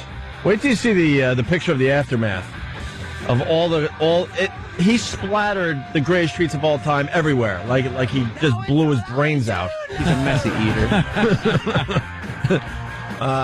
Jimmy's gonna be at Caroline's this weekend, starting Tomorrow night. Tomorrow already? Wow. Tomorrow through Sunday. Wow.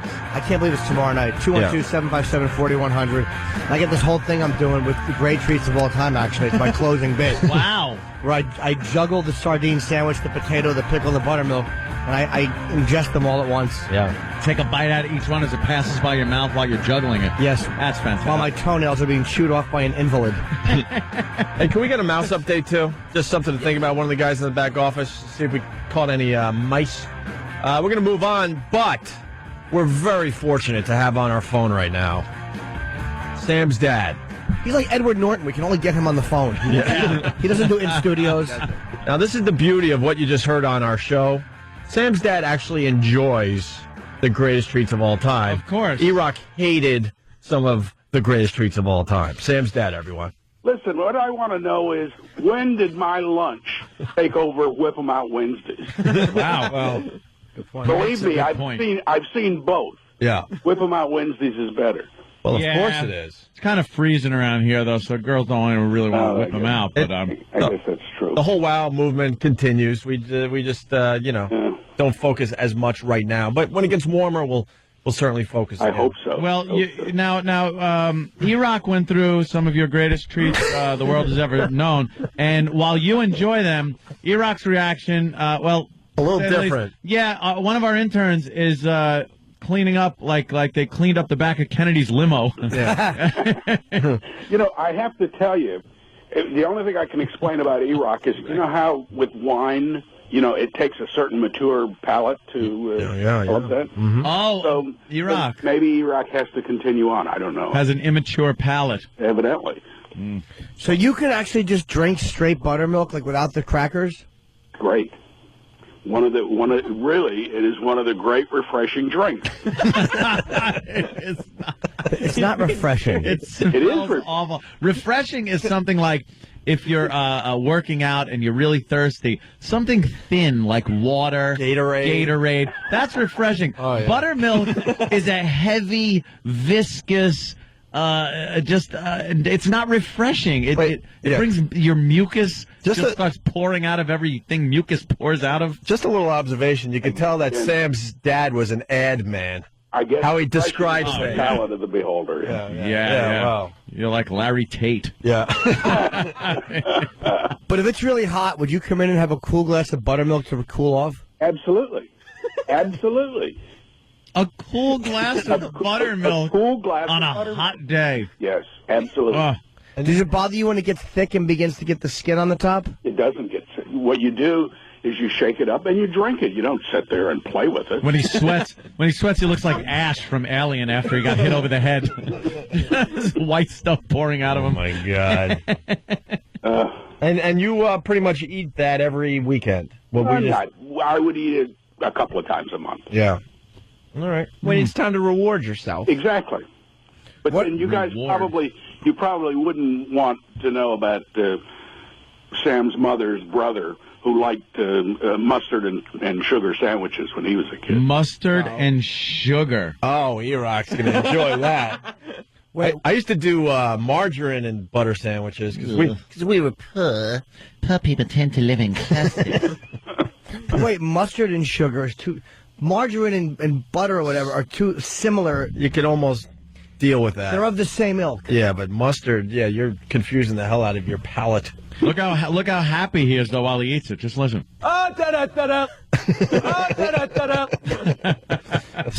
Greatest new sound ever. I'm so jealous you have it. I love that one. So butter and mustard. I mean mustard. Is that what you said? Mustard and sugar. What kind of mustard and what kind of bread? Just regular French's, yellow mustard, white bread, and granulated sugar. Sure. I can't imagine those tastes even mixing. No. Do you have some of the other greatest treats of all time that you haven't shared with us yet, Sam's dad? Well, no. I mean, I have my own. I have my own idiosyncrasies. I'll just put it that way. Yeah. Of things that that I enjoy, that I've developed over a lifetime of culinary experimentation. Culinary experimentation. I love Sam's dad. He doesn't cook at all. No, well. No, why would if you? Notice nothing had to be cooked. Yeah. You put it all together. It's all in the combination. It certainly is. He could just whip that up. Yeah. Your father's not even. If electricity is removed from our society, your dad wouldn't even notice with what he eats. No. None of it matters. I give him a can opener. He's happy. Yep. Well. Yeah, good stuff. Well. But it is good stuff, as Oak pointed out earlier. There's not much better than sardines as far as a health content. It's one of the best foods you could eat. I just can't. So, can't do it. and onions, of course, are terrific. Potatoes are terrific. Yeah, but you're washing it down with buttermilk. But buttermilk is great. Read the label. The labels don't lie. You can't even find buttermilk Of course, because we're in a different label century of the carton you have there. Yeah. They don't tell a lie.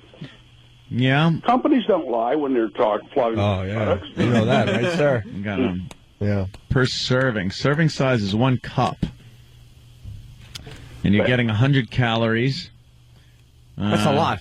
Yeah. Isn't it? From 1 cup. 100 calories, 1.5 grams of fat, 1 gram of saturated fat, 10 milligrams of cholesterol. Yeah, it's all 340 milligrams of sodium. Wow. 13 grams of carbs. 10 grams of asbestos. 12 grams of sugars. But you do get a little bit of calcium there, 30% of your USDA. Yeah. Recommended daily allowance there. That's why I'm not hunched over. Are you upset that Sam doesn't partake in some of the greatest treats of all time? I tried to, but Sam is kind of beyond hope now. But suffice it to say, Sam has his own, shall we say, idiosyncrasy. Oh boy, does Certainly does. I see a pattern here. Yeah. Sam likes fish sticks and little weird things, very specific frozen foods. Ilio's pizza. Yeah. You like uncooked things. Is Sam's mom a terrible cook? That could be it.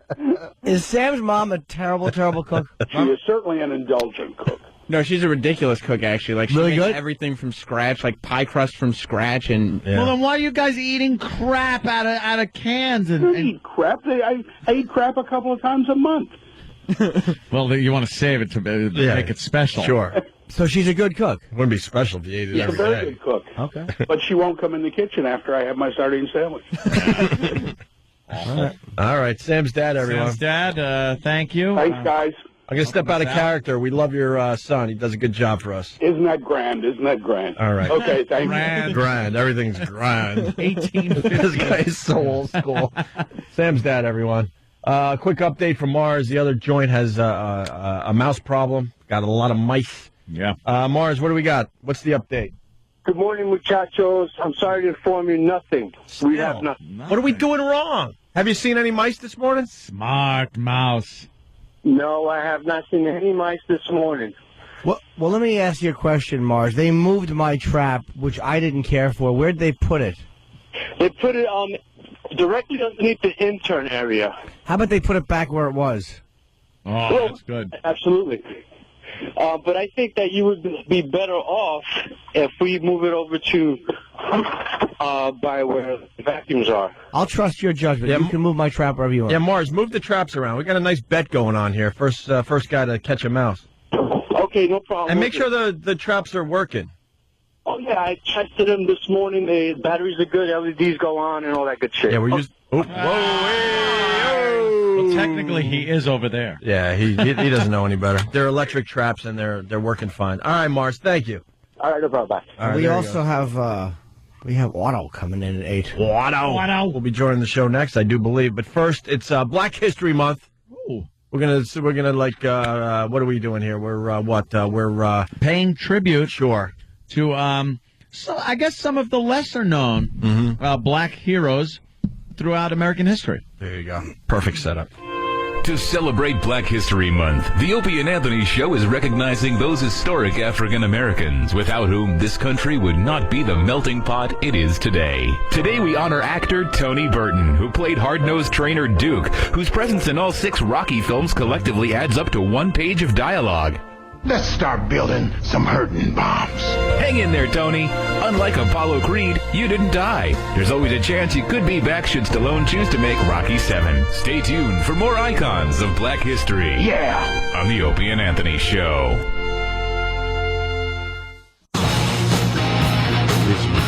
Very happy.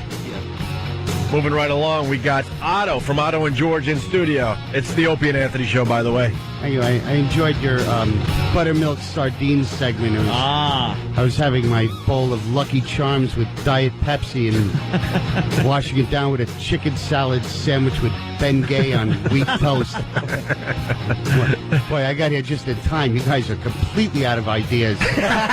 Jesus. Nice. Produce that segment. Jesus. But it's I missed you guys, man. Yeah, we miss you, Otto. Yeah. That's some of the greatest treats of all time. Do I ever really pop into your head? Do you guys ever think about me when I'm not right in front of you? Or, Absolutely.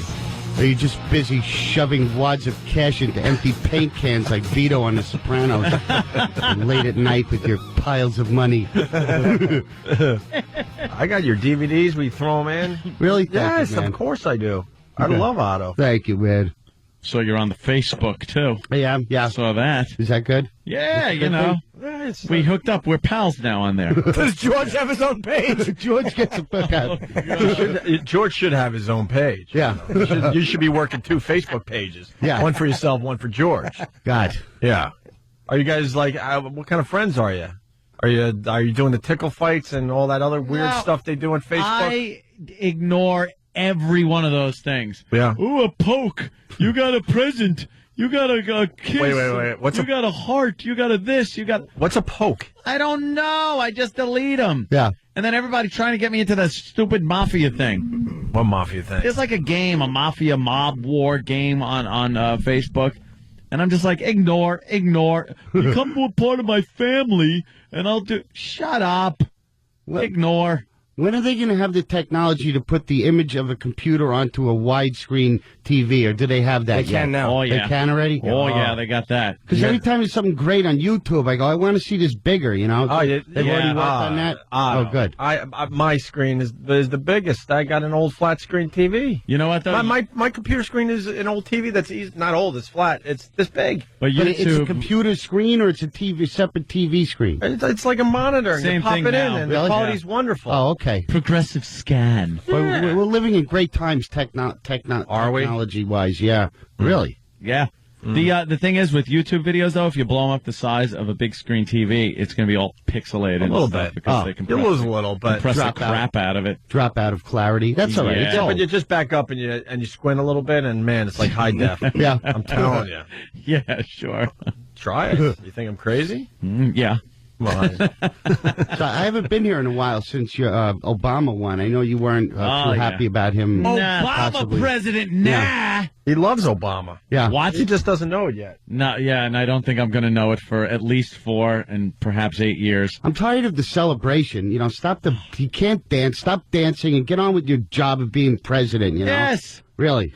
That's how I feel. And this whole celebration thing is like, It's enough too show already. business. You're a politician. Fix everything that's wrong.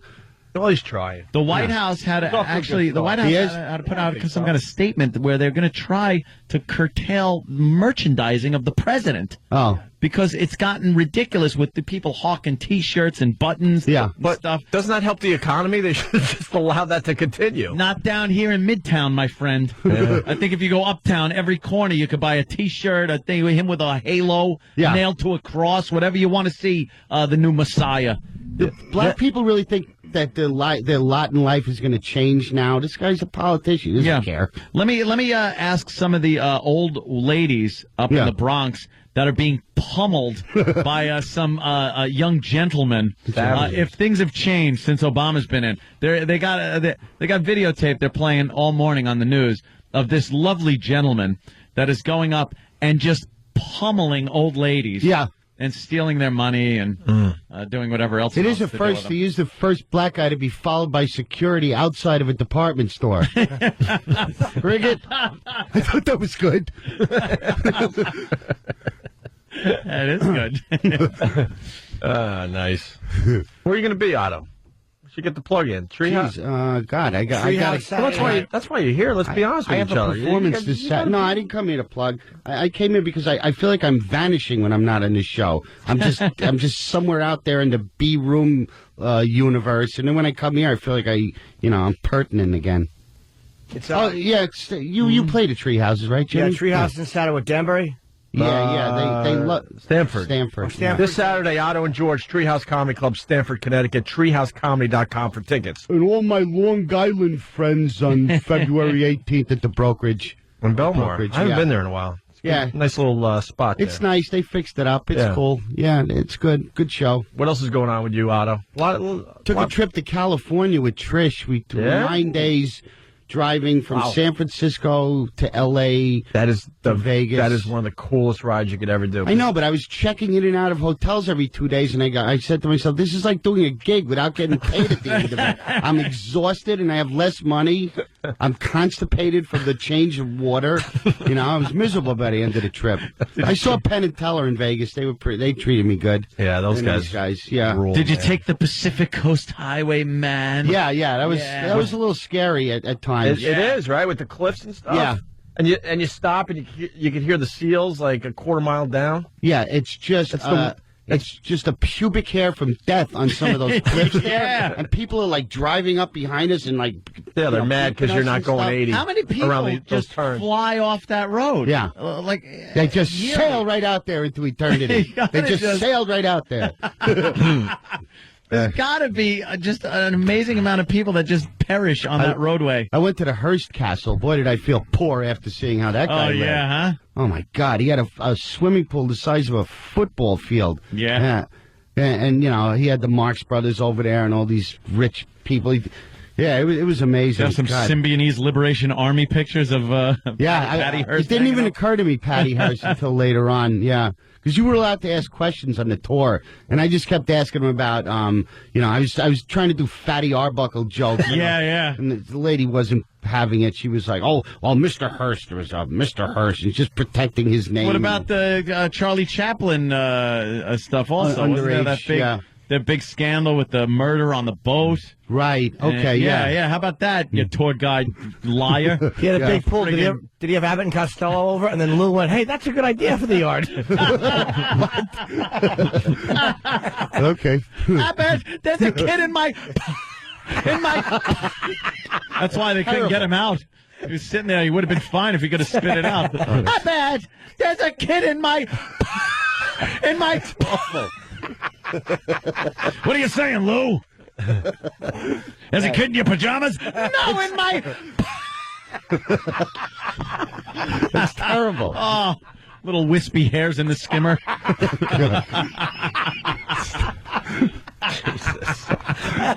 Oh my God. Yeah. You want to drain it and give it a good acid wash after a kid perishes in your pool. Oh, Jesus. Pretty dark. Yeah, no kidding. Just a tad. They really enjoy that too. Let them enjoy. They really enjoy that one. It's very golden. You can see them sparkling in the sun when you pick that skimmer basket out. Oh, a little patent leather shoe. Oh, Christ. It is just awful, but screw them. It's old. It's old stuff. Enough time's gone by. I don't care. They made a ride out of the Titanic. What do you what do you want from me? Right. Yeah, you remember that whole Titanic ride? That big... You drive around, and occasionally they have these street fairs. Well, and it's right after the parties. movie came out, so it was a hot thing to get for your kids' And party. it's an actual. It's the bow or the stern of the Titanic. Of the Titanic, and it's a balloon slide. It's one of those huge inflatable things, and kids climb up and slide down the deck into water. Yeah. And it's like, but did you understand that 1,000 and some odd people died? Death, yeah. A horrible death. And now enough time went by where it's a ride. Otto, here it is. Yeah, there it is. You can bounce off the smokestacks and everything. Sure, have a little fun with it. Just slide down the deck into water, just like the real people did. Yeah. From Hasbro. Yeah. There you go. That's acceptable now. And enough time goes by, Enough sure. time goes Why by. not? You got to wonder if, eventually there'll be rides from other tragedies. It's just, look at that. There's a little kid sliding down the deck, having a blast. And just years ago, people actually were doing that and dying. And if you get the really good slide, you slide right into the water. Fatalities, good. That's good. Yeah. Oh, yeah. I always put the History Channel on to try and fall asleep before I do this show because it's very hard for me to turn my brain off. There's a thing last night about Hitler's bodyguards. Oh, that drunk. Yeah, it was really good. Drunk though. guy. They had some good audio on Hitler. He was talking to one of his guys, Himmler or something. And he was going, "I'm going to kill 6 million Jews and 12 circus clowns." The guy goes, "Circus clowns?" He goes, "See, nobody cares about the Jews." Oh my God! You're saying they're dark. Wow. Nice. Sorry. I really can't. It's all good. I'm the same way, though. I can't fall asleep without something on. It didn't work. I was tossing and turning. When I have nothing to do, I sleep like in a second. But when I have to get some rest to do something, my brain won't You're shut not up. alone. Everyone's like that, Otto. You guys must have, your bodies must be able to shut down now after all these years. No, you wish. Never. I just got back into kind of a normal schedule. I was coming home at noon. What time did you hit the hay last night, for instance? Last night was, I don't know, about 9:30. Really? 10, but that was normal. But for about 2 weeks before this, I was going home at noon, sleeping until 8 at night, staying up till 2:30 in the morning, and sleeping a couple of hours before the show. Oh, naps? So I became nocturnal. No, the bulk of my sleep was from noon till 8 at night. And then I was up all night just kind of hanging out, drinking. Well, that's not bad. As long as you get your 8 hours at some point. You know what, though? From 8 till like 2:30 in the morning, no one's around. There's nothing to do. I'm not going to go out because then, I'll But don't you find your brain is functioning better if you're up for a few hours than if you just crawl out of bed right to the microphone? Isn't it better to be up for a while? I did notice that. Yeah. Yeah. It's tough to wake up. I got a glue on my brain when I first wake up. Well, you're not used to this either. Yeah. It's like the funny shirt that I wear that says, "I'm a bitch without my coffee." Oh, Jimmy. Hey, Otto, you're a big movie buff. Oh, yeah, I just saw The Wrestler. Man, was that moving. You liked it? I thought it was unbelievable performance. Oh, Jim, I got to show you this. Check this out. Oh, you got a picture of, wow. Hey, a signed Nicholson. Yeah. That's from, great. Yeah. Can I see Cuckoo's that? Nest. Yeah. Can I? No. Don't, no. What? I just want to look at it. No, Where'd never. you get that? He would never. I got it. What, are you jealous? I got it. Why are you showing off, making us all sad? I thought Jim would like to see it. Of course. I thought it was show and tell today. I brought something in. Yeah. You like The Wrestler, though, huh? Why, you didn't like it? No, I loved it. Yeah, I thought it was amazing. I mean, really. But they're saying it's powerful. It's this comeback movie. Like, what other roles is he going to be able to play with that face? He's going to do 9.5 Nelsons next. Right. Yeah. You know, like they're saying of paper cuts. They're saying like John Travolta, the big comeback. What is this what going did to Burt lead Reynolds to? do after Boogie Nights? Zero. Yeah, they always talk about that. And Burt Reynolds shows he could deliver when he's got a good script, but there's no scripts. You see Slumdog? Slumdog No, Millionaire? I heard about that. It's good. Is that good? Millionaire. I didn't like it as much. I liked it a I lot. didn't think it lived up to the hype. What about That's Eastwood's for sure. movie? Did you see that one? I liked it. That was great. I just saw the good parts on YouTube. It's funny. Every racist remark he's out of funny. his mouth. He's a It's like grumpy Full old Metal man. Jacket and then like an action movie. It was great. I liked it. Very predictable. He though. was saying that the vanishing American, like eventually everybody's going to be brown, black, and yellow, and there's going to be no more guys that look like us eventually. That's pretty obvious. That's the dream of some people. Yeah. No more white man. Yeah. Yeah, but that was a great I like performance. adult films. Like The Wrestle was an adult film. It's not like children and Talking Dog Hotel and all that. Even when I was a kid, I didn't like that stuff. I always liked Death Wish and stuff. When I was a kid, it was all about sneaking into an R-rated film. I was not interested in anything PG. None of that Disney crap for you? No. Yeah. No, not really. So you're not going to go see Mall Cop? Oh, he's very talented. He's very handsome. I don't know. Hey, you like? I don't like Pixar animation. Do you watch that stuff? Love Pixar.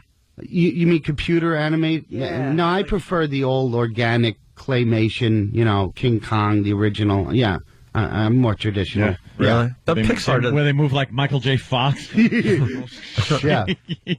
Those Pixar films are fantastic. Oh, they really? Like, what's a good one to start with if I'm just going to see one? The Toy Story ones. Toy still Story's hold good? up, Yeah.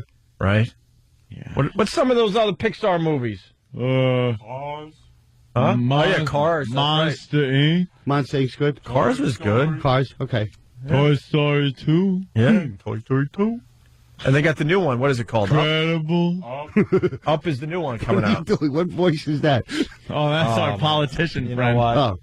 This is, You yes, know what? It's worth playing. It is so worth. It's just overplayed bringing for the Otto up regular to speed spot. on this one. Okay. No, this is never overplayed, Opie. Believe me, this clip can never be overplayed. What is he, on meds or something? He just sounds like a dullard. No, this politician. I forgot what the debate was about. It was about beer, obviously. Do we have the long clip? A higher We need the long clip. alcohol content in beer. Oh. Yes. In Alabama. They were debating a higher alcohol content, and one of this is actually a politician. Oh. This is actually a politician that was elected to an office by his constituency. He's having some kind of press conference or something to try to get this done for his state. Or And he's got a crony that I guess helps him out at the end. Yeah. When he can't quite get a thought together. Yeah. The cut I have is 21 seconds. Where's the long clip? Maybe this is the whole clip. Okay. Give it a play. Yeah, what's wrong with the beer we got? I mean, the beer we got drank pretty good, don't it? I ain't never heard nobody complain about the beer we have. It drank pretty good. Budweiser. What's the name of some of them other beers? Budweiser and what else? Miller. Wow. Miller. Coors. It drank pretty good, don't it? Miller. Cool. It's one of our favorite clips, Otto. Mushmouth. This is a politician. Pat Blue Ribbon. Schaefer. No. Miller. Miller. Dinkalagger. The beer we have, it drank pretty good. Stella Artois. That's a toughie. Meister Brian. Yeah. Argentina. Chimay. Deep South. This guy's from the Deep South. Oh, the Deep South. No, he's from Maine, Otto. Okay. Yes, he's a politician. It reminds me of the other beer clip, too, that we haven't played in a while. The murder one? Listen to this. They was arguing over a bureau. They was up there had a bureau that they didn't have no bureau. And they won a bureau. They were hanging around to get a bureau. Called the mailman gave me a dog. I was just they were arguing over a bureau. Guilty. They took his bureau and then shot him. And they shot him. They shot him. Well, of course. Over they beer. This is why I always say we can never, ever quite really sync up as one people in this nation, because there are certain things that I guess we do as white people that black people don't understand, and there are certain things that black people do that white people just cannot understand or be party to or be part of. I watch movies where it's like just a group of black guys and they're hanging out and they're talking and stuff, and I just think there's no way I could fit into that conversation. Oh.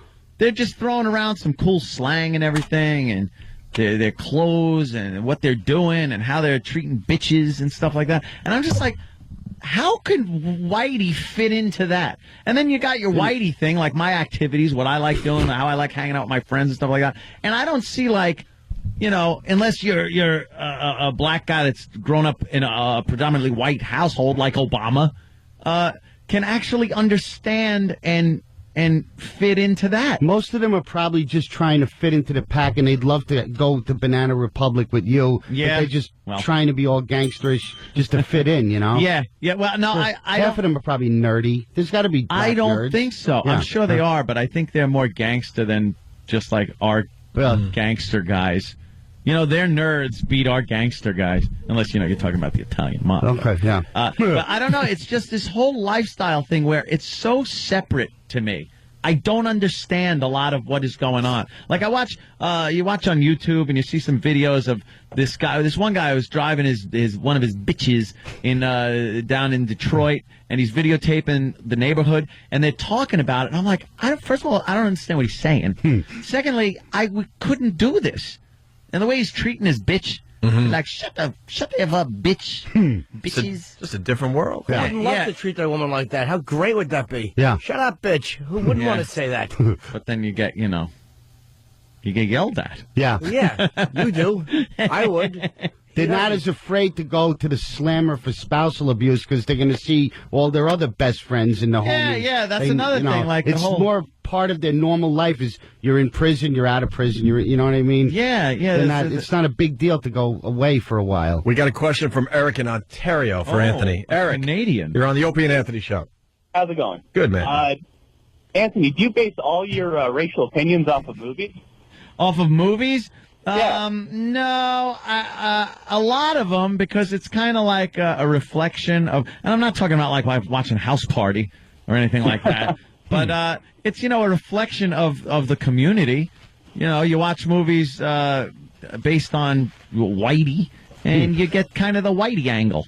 You watch movies based on black people, and you get kind of a black angle, like a movie like that, Menace to Society, things like that. Colors.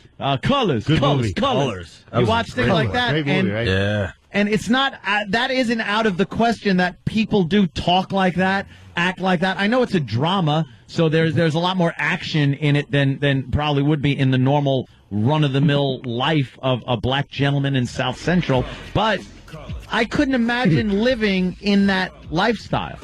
So I can't find common ground. Yeah. I can't find common ground. We're a separatist society, really. We really are. It's got to do with age, too. I'm sure a guy like Morgan Freeman looks at those kids and just goes, what the hell? You know, what are they doing? You know? Well, Bill Cosby's always been very vocal on that and say, pull your pants up and speak properly. And but I don't know. It's just this You have a lot in common with them. You're gaudy. You like guns. You drive an oversized vehicle. You like to bang young chicks. That is true. You completely have everything in common with them. Yeah. The difference is I do it all legally. Yeah. Like, it's my vehicle. My guns are registered. The girls aren't under 18. Stupid, frightened white man. Exactly. Let's go to John in Indiana. John, we're hanging with Otto and George today, who's going to be at the Treehouse Comedy Club in Stamford this Saturday. TreehouseComedy.com. Hello. Yeah, go ahead, John. Hey, I want to get a linger longer with Boo Got Shot. Well, we're heading toward a break. You want to do Boo Got Shot today? Boo Got Shot. You've heard Boo Got Shot, right, Otto? I haven't. That's a very famous clip. I haven't yet, no. You want to do it with the translation or without the translation? I like without. All right, figure it out yourself. Otto, there's a murder that went down, okay, and they got an eyewitness to Boo getting shot. We got it yet? And this is how she described what she saw. Thank you. Who got shot? She was taking real bad initially. Pictures, they got shot. I said, who? She said, Boo got shot. I said, oh my God, we just saw it. My sister had called somebody up here. She called my cousin Pumpkin, just stay up there. She called her, and Pumpkin told her that she was on the phone with police. And Chichi, she had left out, and she went and got in her car, she bailed out. And when she left out, when I heard the gunshot again, and when I heard the gunshot, and I seen some boy had run in the building over back that way. He ran in that building, I seen that car just flew off, and then I seen a long gun, a big old gun in the car. Yeah, my sister's cousin, you called police and they sent an ambulance. Ambulance. Call my sister's cousin an ambulance. Could you possibly imagine hanging with that chick? No. Like going out on a date. The way you have gone out on dates and hung with girls and done that, could you possibly imagine taking her out and getting common ground? It's a nice fantasy, though. It was a good description. Oh, yeah. Mm-hmm. I'm talking one, maybe two times. I'm not talking like, going steady. Look, I'm talking about a nice finding fantasy there. anything you can talk about while sitting across from each other at a table. I wanted to go ghetto. I wanted to go ghetto so bad. Yeah. Never got it done. That's such bad jokes. She'd say Boo got shot, and you'd say, what caliber weapon? What caliber? Okay, perhaps. You have a wonderful conversation. Perhaps we could go that direction. Just talk about firearms all night. We got to find the clip. We haven't played it in years. I don't even know if we have it anymore. The Bambulance. The guy the Bambulance. We need Bambulance. I think what happened was a deer. This guy hits a deer, was it? Yeah. And went through his windshield? Went through his windshield. No, it was a moose. Was it a moose? It was a moose where the moose was sitting, like the woman hit the moose. No, that's another one. Oh, okay. That's a great picture. Yeah, the moose is his ass is sticking out of the windshield. But I think it was a deer. He hit it and he put it in the back seat. Okay, that's what it was. He hits a deer. He decides to pull over, and he figures this is some good eats. Dead deer. Oh, okay. So he puts it in the back seat, and as he's driving down the highway, the deer comes to. It's Tommy Boy. Yeah, but I think it's based on a real story because we used to play the clip, and the 911 calls this guy going screaming and yelling, going, "I need a ambulance! I need a ambulance! Deer's in the back seat, he's alive." Right. If we can find ambulance, an ambulance for Bambi. Maybe that's what he meant. Okay. We go to break with that. Otto and George killing with us today. Opie and Anthony. Opie and Anthony. We got Otto from Otto and George in studio. George stays home now. We kind of like that in a way. I thought of bringing him today, but and then again, it would, this guy goes into a deli and orders a ham and Swiss. He goes, "I'll have a ham and Swiss on rye, no mustard." And the guy goes, "We're out of mustard. Would you like that without mayonnaise?"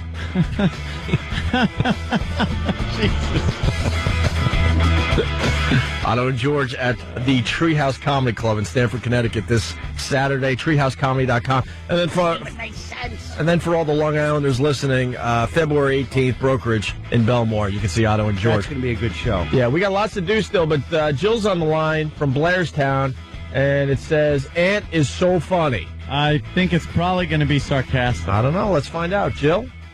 Hi, guys. How are you? Pretty good, Jill. Hi.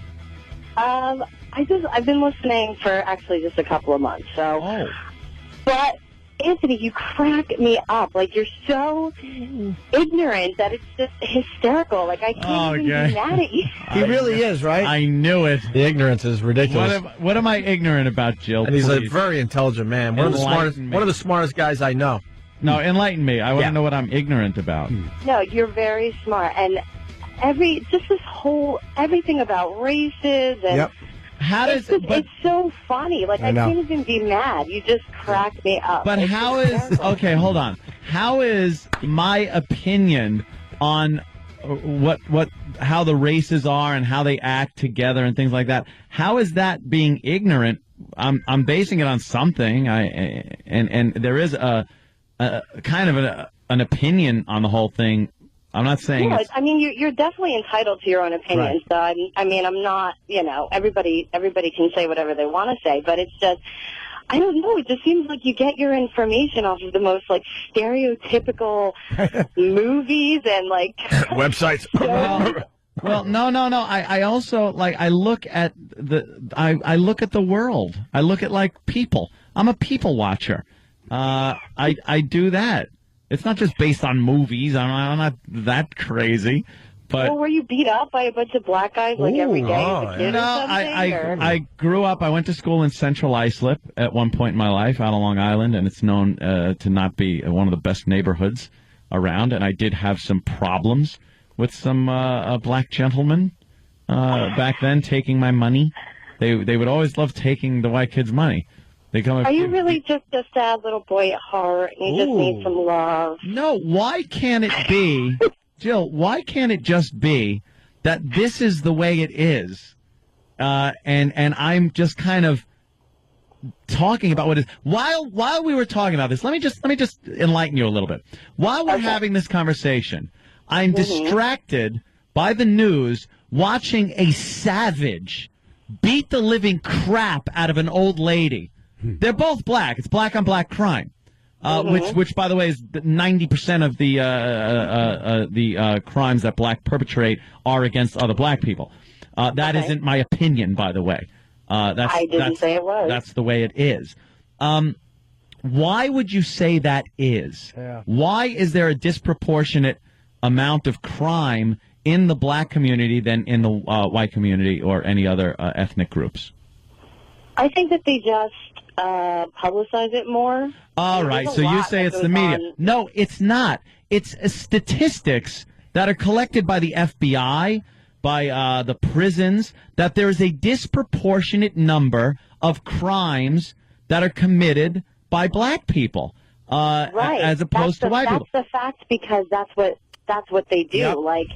But it's a fact that that's the information that they collect. We don't know what goes on in white people's houses. So you're saying it's a conspiracy? The clip you just played of the woman talking about somebody that got shot and blah, blah, blah. Do you know how many trashy white people I'm not talk saying the that same way? every... Right. Hey, Jill, And they Jill, just- they don't Jimmy, make I'm any gonna sense shoot and- you. Why? I just Jill. See, here's what the thing is.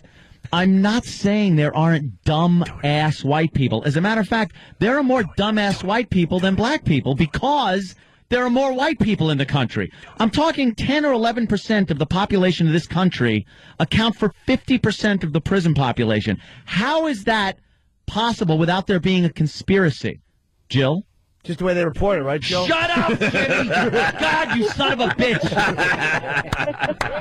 All I'm saying is... How is that, Jill? All I'm saying is I'm not trying to get into all these serious facts. It's just... No, you called me out on something. I want to have an intelligent debate. You said I'm ignorant on a lot of things. I want to have an intelligent debate with you on this subject. Why do you think 50% of the prison population is made up of 10% of the country's population? Jill. It's just the way it is. Yep. Okay. Well, why is it like that? I need an answer. I say I'm not because saying there's this. I'm not disagreeing with you. That's what I'm saying. I'm not disagreeing with you. So then why am I stupid? Some of the I didn't say you're stupid. Well, why am I then ignorant? I bring these things up. I bring up the crime, and I bring up the fact that we don't have common ground because of things like what I just mentioned, and then I'm called ignorant. I'm not talking about your facts. I'm talking about the plain old that you wouldn't be able to fit into a conversation with a bunch of black guys. I couldn't.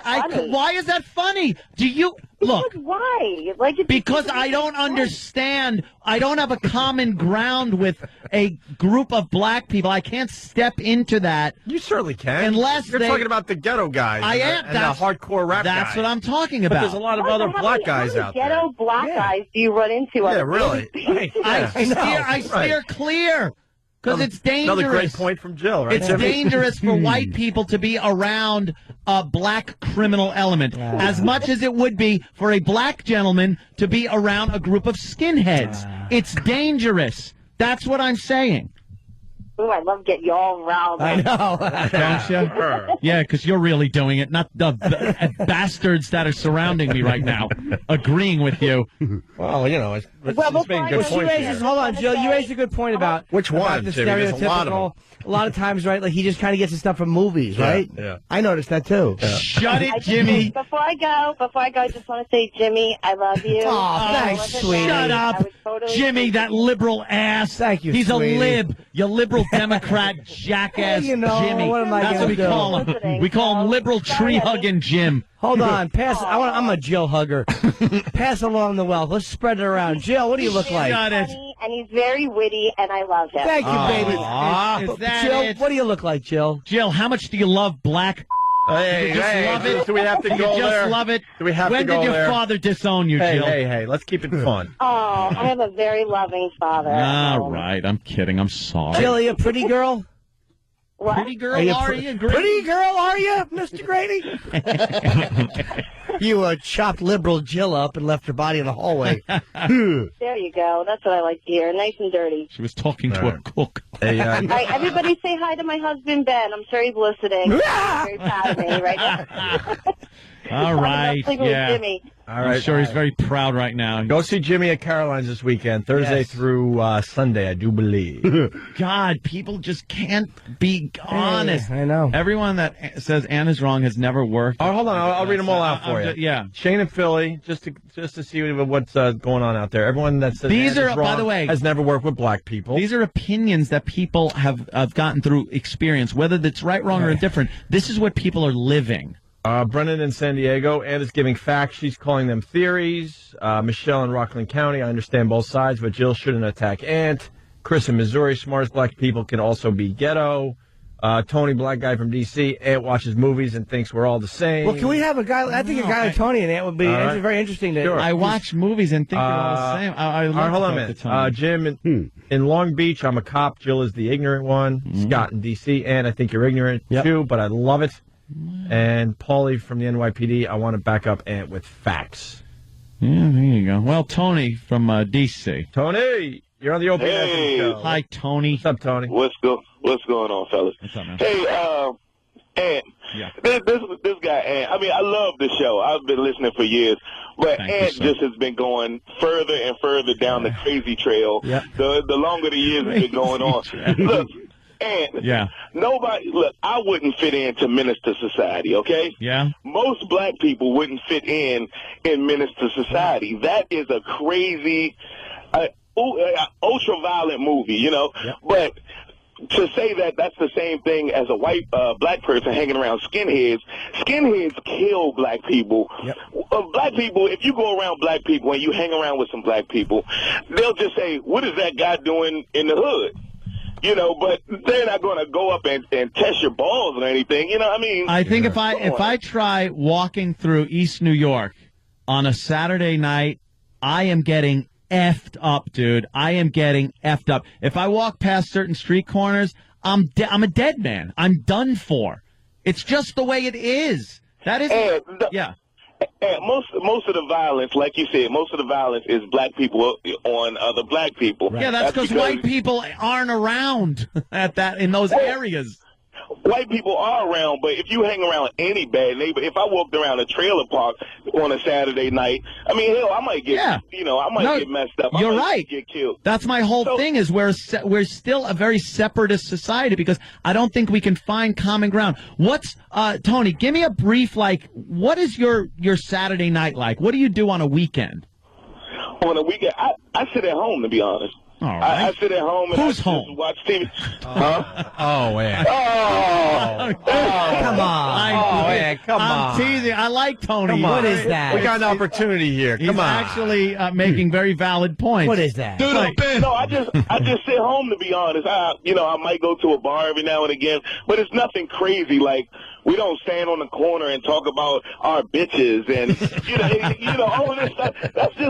That's rap videos, and you can't take it. And with Ant, another thing is that he's corrupting all of you guys. I'm sorry to say it, but he does the same thing with the liberal and conservative debate. He's one crazy person who says something crazy like Obama's going to pay my mortgage, and then says, this is how liberals think. Oh, like they said the same thing about Hitler. Yeah. Like he was crazy and was going to influence people. Oh. That's not the same thing. Right, of course not. Come on. And you see, Ant goes down the crazy trail. All the time. Oh, my God. There's Ant going down the crazy path.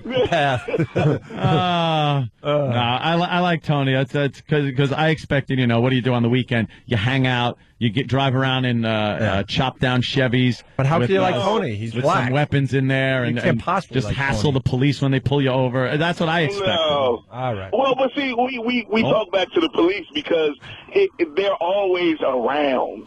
Yeah. They're always. And when they're not, there's a problem. No, if you lived in a neighborhood where the police were always around, always harassing and stopping people for no reason. They drive past my house all the time. They give me a wave, and then they're off. They're get patrol. outta It's called here. patrolling. Yeah, but you're paying them. They're like your private security or something like that. Well, They not come too far around off there, Tony. I love the police. What are you kidding? They're fantastic. You know what happens though in some of the communities, the black communities, the cops can't win because if they're not there, there's people bitching that there's crime and drug sales going on, and the cops aren't there to stop it. And then when the cops show up and start busting these guys, the people come out and go, "Oh, look what they're doing! They're dragging off, our young men." So it's very hard for the police to win in those situations. It's not hard. Here's the thing. Why don't you just treat them with respect when you get pulled over and say, "Yes, sir. No, sir. Here's my license, my registration." Well, most black people feel like they're being treated unfairly anyway when they're pulled over by the police. I mean, I get look, pulled to be over honest- more than the brothers. I swear I Yeah, get but pulled you over get more pulled than the over. brothers. But you get pulled over and you get to stay in your car. When we get pulled over, they say, "Get out the car, get on the ground, get on the knees," and it's like face down on the curb. And after, 5 or 6 times of being put on the street face down, then you're like, maybe you might feel a little chip on your shoulder after a while. But when you get pulled over, they say, "Excuse me, sir, can I have you? You were going fast. Could you please give me your license and registration?" And you get to sit there with your heat on, and then you say, "Thank you, officer." With the heat on, you're not laying in the street. It is cool being white, I gotta say.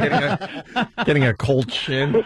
God damn. I like this Tony guy. Tony, you're all right, man. You know what it is, though? Why would the cops do that unless there was this disproportionate amount of crime? Are they profiling? Perhaps, but if you go out and you're attacked by anything that is the same every time, wouldn't you then be a little more leery in those circumstances?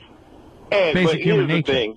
Here's the thing. Nixon, I'm going to use a Nixon quote. Nixon said that because the president does it, that means it's not illegal. Just because the police pull people out of their car and put them on the ground doesn't mean it's a reason for it.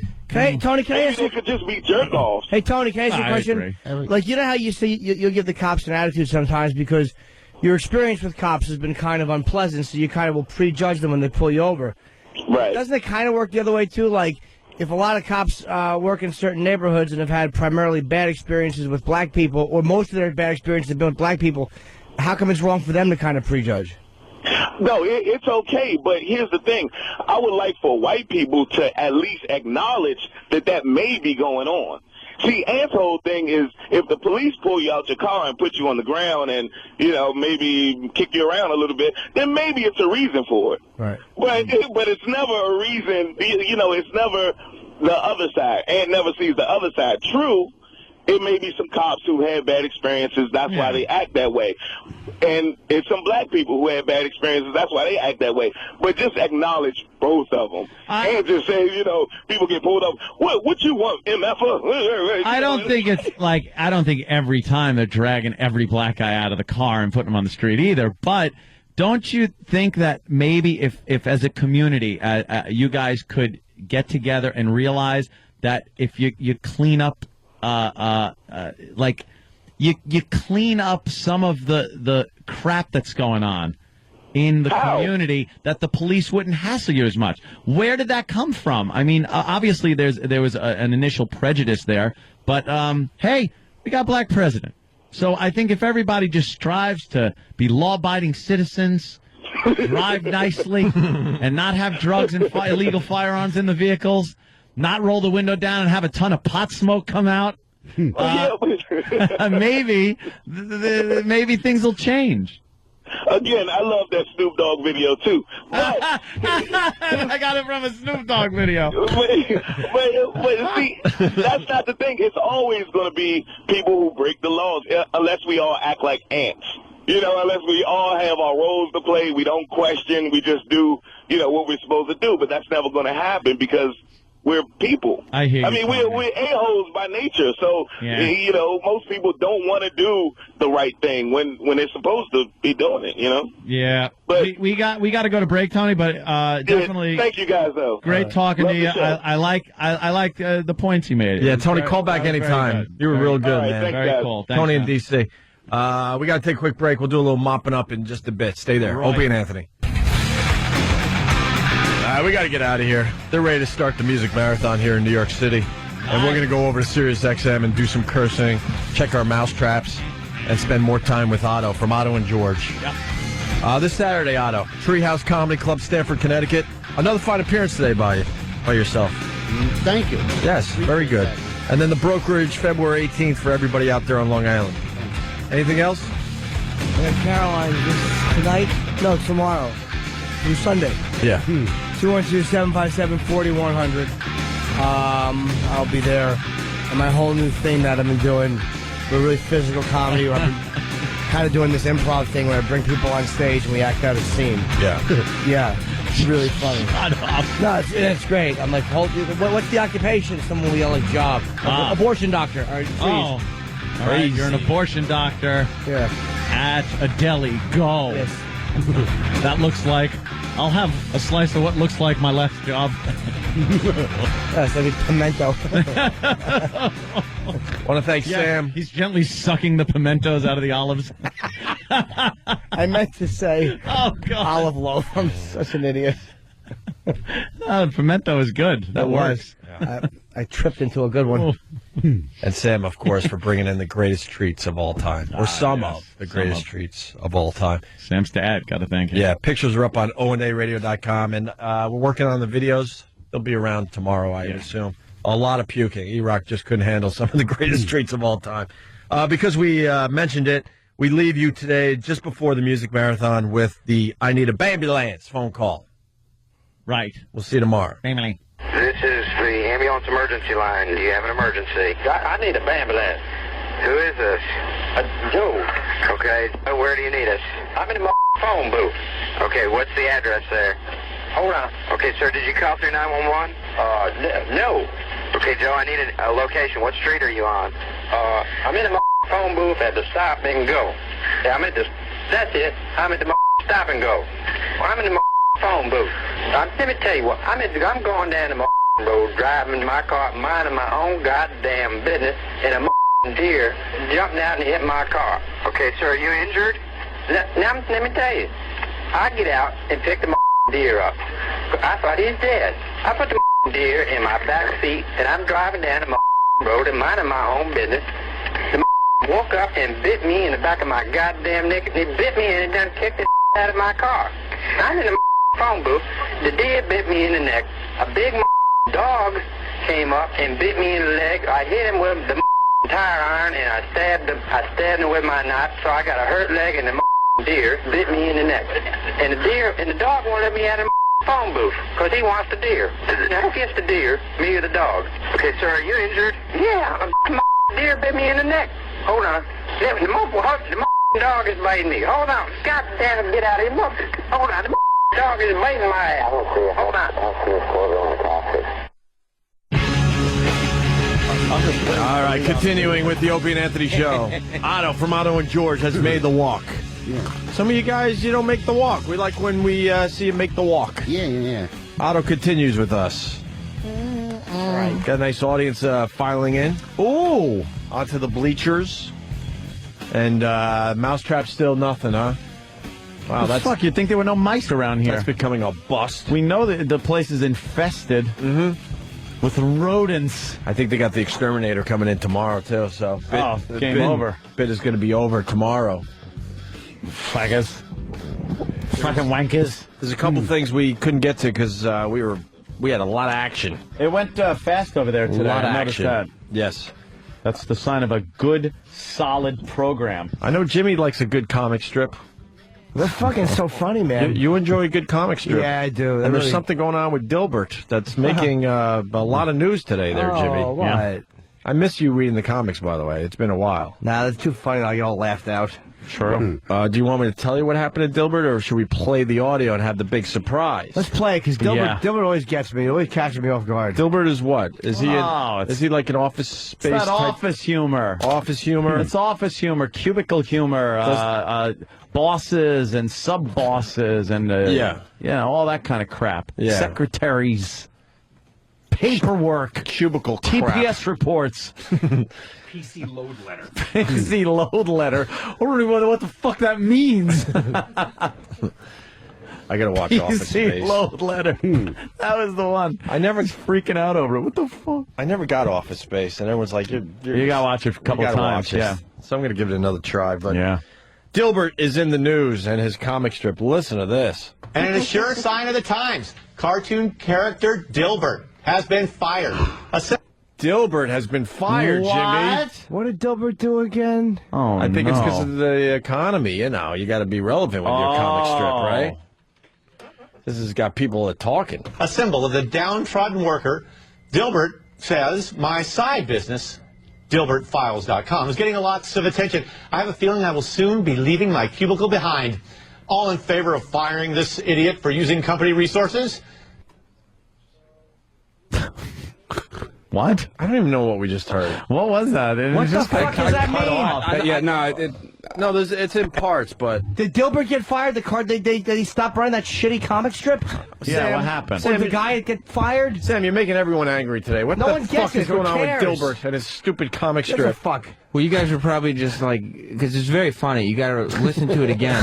What they did was they read the Dilbert Gets Fired comic strip, and the last box of the 3 panels, the last panel is his bosses saying, "Should we fire him?" And so that's where I ended the clip, so that way you guys could laugh and not.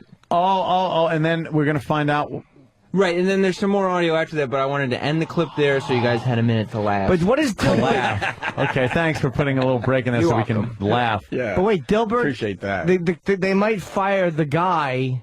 The character. Who gives a fuck? Not the guy that writes. No. The character Dilbert is getting fired, so now we're gonna have to follow his adventures of trying to get a job or misadventures. Of trying to get a job. Fucking Sam, man. What does he do now? He's going to be He's an sucking office cock worker. down in the meatpacking district. How about Dagwood gets arrested for rape? And fucking Blondie goes to defend him? That'd be a great fucking Yes. strip. Where Peppermint Patty is caught eating pussy. He's fucking eating Lucy's ass in the doghouse. That'd be a great little twist in a comic strip. Oh, wouldn't it? Yeah. Love to see that. Where Marmaduke jumps into the family circus and fucks the kid's face. You get chlamydia from Pigpen. Doesn't wash his cock. He's unclipped. One of them like a Pollock. So let's take Sam's advice and let's replay this. Yes. Let's see where this is going. Because he gives us time to laugh. All right, now we got the setup. Now this might make sense. And it is sure sign of the times. Cartoon character Dilbert has been fired. A symbol of the downtrodden worker. Dilbert says, my side business, DilbertFiles.com, is getting lots of attention. I have a feeling I will soon be leaving my cubicle behind. All in favor of firing this idiot for using company resources? Oh, so that was the panel with the bosses? He's sitting there, so Dilbert's sitting there going, well, I've created this side business while I'm at work that's going to enable me to leave my job and, become a successful millionaire on my own. Right. Little does Dilbert know that in his head he's saying, I'm going to be out of here soon, but he's going to be out a little sooner than he thinks. Sam. Wow, Sam. The way you put it. Right. All right. Scott Adams is the man, the cartoonist, and the blogger behind the character. Scott, why did you pick this moment in time for Dilbert to lose his job? Gee, boy, I wonder. I wonder why. Maybe because everyone's losing a job, and he wants to have Dilbert relate to the people, man. So. Fuck. It's the smart move. Tessio was always smarter. Dilbert was always smarter. Dilbert. Ugh. Pick you up in front of Dilbert's joint in an hour. This moment in time for Dilbert to lose his job, and quite frankly, he was using company resources. It's a terrible thing to lose a job, but didn't he deserve to get fired? Well, his company was slowing down, just like everybody else's company is slowing down, and he didn't have much to do, so he started a side business in his cubicle. That guy sounds like which is, Napoleon what a lot of people do, including myself. He does. He does sound like Napoleon Dynamite. Dilbert should get it in the head, like the Turk. Why don't you just drop me on the way after or whatever? In business in his cubicle, which is, what a lot of people did, including myself. And he got caught. So it just seemed like a good time to downsize him and let him see what it's like to try to get a job in this economy. God, what a bore. Oh, That's see how it's like to get a job in this economy. I mean, I'm with Sam here. This is a treat for everyone. Is he gonna just be looking for a job, or is he gonna take a little time off and hang around the house? Well, for a little while. What do we see? A lot of people are asking that question. Are they, Sam? And in this next track, we find out. Wow. Okay. Does your dad enjoy a good comic strip when he's eating some of the greatest treats of all time? I don't know. He does have the Sunday paper by his side while he's eating these treats. Yeah. I bet he likes Beetle Bailey. Some of those old comics that have been around for 1,000 years. Brenda Starr. Is Brenda Starr still hot in comic strip form? Is he going to get brought back really fast, or are you going to have a long-running storyline where he's now looking for a job and get a lot of humor out of that? Well, I will tell you that, I can't give away too much. I will tell you that when he comes back, it won't be in the same capacity. So I can't wait to see it. That's a cliffhanger. Wow. Now I got to start reading the Dilbert. We're going to learn 3 panels at a time. For the next 5 years, we'll chronicle his fucking 2 job searches. 3 effing panels at a time. Oh, my boring. God.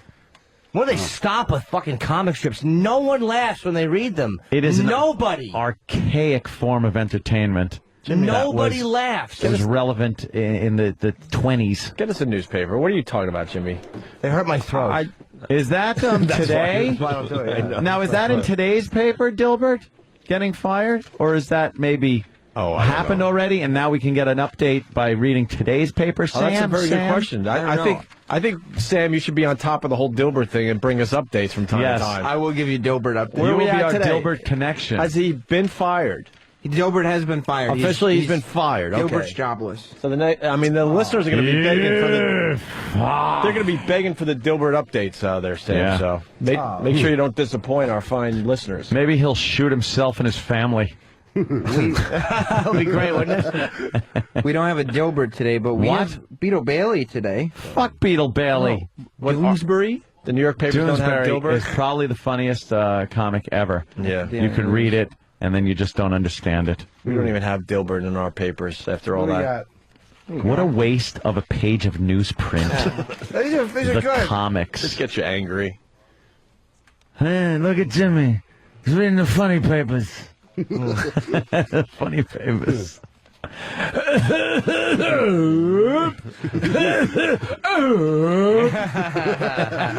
Fucking Don Corleone, you dummy. Being sprayed with DDT by his little fucking grandson. Here's the Beetle Bailey. Sonny should have whacked him. Oh, we got a little Beetle Bailey today. This is only a 2-paneler, unfortunately. 2 panels? Oh, boy. What is that? One of the guys is sitting there, the 2 guys, the old general. Hope this ends like the first part of Full Metal Jacket. Beetle Bailey's sitting on the toilet, his brains splattered on the wall. And there's another guy talking to the old guy, and he goes, ever think about retiring, Amos? And Amos goes, yeah, I guess when this job stops being fun, I'll leave. And the 2 secretaries over here, and the one is incredulous, and she's looking over her shoulder, and she goes, fun? And the other secretary goes, when you quit, he quits. So I guess what happens is the older general probably likes the young secretary. And fun. It won't be fun once she quits. Oh. Well, that's a thinking man's comic. God, Sam enjoyed it. Holy shit. What is this, the new Dilbert? Yeah. Oh, Christ on a pony. Oh, my God. Hand me that one. What took you so long? Dilbert got fired January 21st. Sam sucks. This is old, boring news. This is not old, boring news because we're still following the case. Mm-hmm. We haven't covered it yet, so now it's news. This fucking Dilbert. What is Dilbert? Looks like a cigar person. Why is he naked? Doesn't Dilbert usually have a tie that kind of goes up at the bottom? He's not working anymore. Oh, why would you wear a tie if you weren't working? Is he being interviewed by a dog? That's Dogbert. Yeah, that's Dogbert. I don't know what the fuck Dogbert is. This is a Dogbert? Yeah, it's Dilbert and Dogbert. Oh. And Dogbert Dogbert likes peanut butter rubbed on genitals. Yeah, on Pussybert. On Dilbert's asshole. Dogbert puts a pink lipstick Bert in Dilbert's mouth Bert. Fucking Dilbert is horrendous. And just if you want to set up, I'm reading yesterday's Dilbert. All right, yeah. And so he's interviewing with Dogbert, and Dogbert tells him that they're going to put him through some rigorous tests for his interview process, and then it turns into like kind of like a water torture situation where Dilbert takes his clothes off and they've hung him upside down and they're dunking his head into water. Oh, okay. So now this is the continuation, which is explains why Dilbert is without clothes. Is nude, semi-nude. Yeah. Sexy Dilbert. How do we explain this? Who wants to take this one? Well, Dogbert's at the desk, and Cigar Person's just standing there. Apparently, Dogbert is playing the part of the person that Dilbert will have to interview with when he does go out on the job. He is now just training, I guess. Oh, this is fake interviewing? Fake interviewing with Dogbert. Oh. Well, you got to, be ready At to his get house. back into it. Okay, I got you. Yeah. All right. Yeah. So Right. Dogbert says, you survived the rigorous interview process, but there are no openings in engineering. Mm-hmm. And then the As next panel 1 Mm-hmm. and panel 2. Look how lazy is that drawing. The second panel is of the top part of a building. Anyone could draw that. Oh, is that what that was? That's the only thing I could draw. I couldn't even tell what that the fuck was. I thought it was a box. Yeah, at first I thought they were inside a box, and then I thought it was an air it's the top conditioning two duct. floors of a building, and that's the whole panel. And I thought it was, then finally I settled on that it was the other side of a cubicle. That they were then like kind of just looking. Yes. Oh. No. But no, it's the top of a building. Very good, Opie. Oh, wow. That's It's an really establishing shot. This guy's very good. It's a comic strip. You can't get a little more artistic. What a lazy fuck. You're in a lot of newspapers. Give us And more by than the just way, a dumb building. all he did was duplicate the first and third panel also. There's no changes. Yeah. So he fucking completely lazed out on this one. Yeah, but it's in the writing.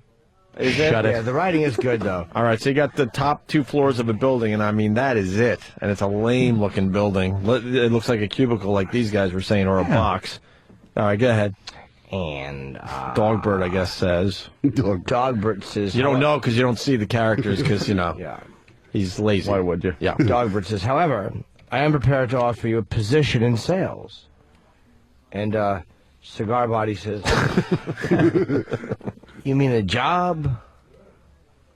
And now I go to panel 3. And that's all they wanted to give us in panel number 2. Because you got to find out what's in panel 3. Panel 3 is exactly the same as panel 1, but with funnier banter. It's the exact same drawing with just different words. Yeah. This lazy fuck. Who is the Dilbert guy? I don't know. They said his name on the clip. Yes. Yeah, well, I ain't replaying that horse Scott shit. Adams. Yeah. Scott Adams sucks. Even his name is boring. Yeah. Fuck him and his Scott fuckhole. Burt. So then Dogbert says, no, he says, you mean a job? And then Dogbert goes, no, just a position. And then Cigar Body says, this took an ugly turn. This cannot be. And that's it. In papers. Yeah. This cannot be in newspapers. Who? There's a website laugh at dedicated that? to this. Wow. Yeah. That's it. Who would is laugh weak. at that? Nobody would laugh at Nobody would No. laugh at that. It's not funny. It's not even this. It's not even that. Not even a... It's just shit. Well, I want to. I mean, That's for jacking off. Cigar Body. What's that for? Yes. Jacking off. This is Warren Jerombert. but in a way, it does kind of lead you to want to know what's going to happen tomorrow. Well, if he's standing in front of Dogbert tomorrow, I'm fucking burning the paper. The whole building. Burn the paper, burn the paper. Yes, Danny. On Dilbert.com, there is there a preview, a trailer for tomorrow's fucking panel? Well, no, but there is a fun game. It's called "Are You Funnier Than Scott Adams?" And it basically gives you it gives you the last panel blank, so that you can. Oh boy! Oh well, I think we should have a little contest. So, if you'd like, I could print out some copies. I'd like it a lot. Can we do that? And we could play a little game. Let's play a little game. Sounds fun, Dan. Can the listeners play online and They sure can. They can go to Dilbert.com, and there's a link right on the homepage to "Are You Funnier Than Scott Adams?" How about you pass out a bunch of them to our studio audience also? Ooh. And Yes, let's play "Are You Funnier Than Scott Adams?" see if they're funnier than Scott Adams. Ooh, Scott Peterson is funnier than Scott Adams. He certainly is. So is Connor. You go to Dilbert.com. Lacey Burt wasn't. Lacey Burt. Oh, God. Oh, she came up like sushi. All wrapped in seaweed. Oh, I'll have the young child.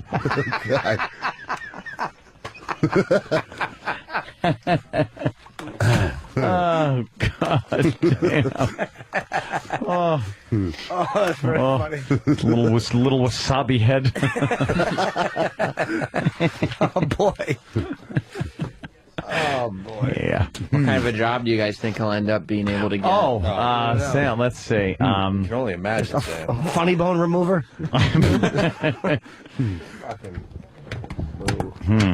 Boo. All right, so we're going to play Are You Funnier Than Scott Adams, the creator of Dilbert, the writer, the blogger. He blogs about it. Of course he does. Bloggers are always very funny. They're very funny people.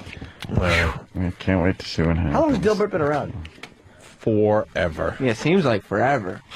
Certainly It's does. one of the newer cartoons, but it's got to be around since the early 90s. Yeah, definitely. And it was actually, it got to the point where I think Dilbert actually had a short-lived animated series. Oh! Yeah.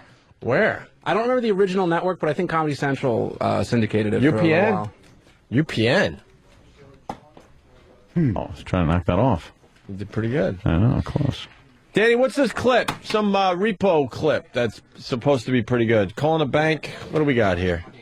As we make copies of the Dilbert panel. The audience now has it, and they're going to attempt to be funnier than douchebag Adams, or whatever his name is, Adam Scott Adams. Shithead. We Not Rich? What is this about? Huh. I wonder.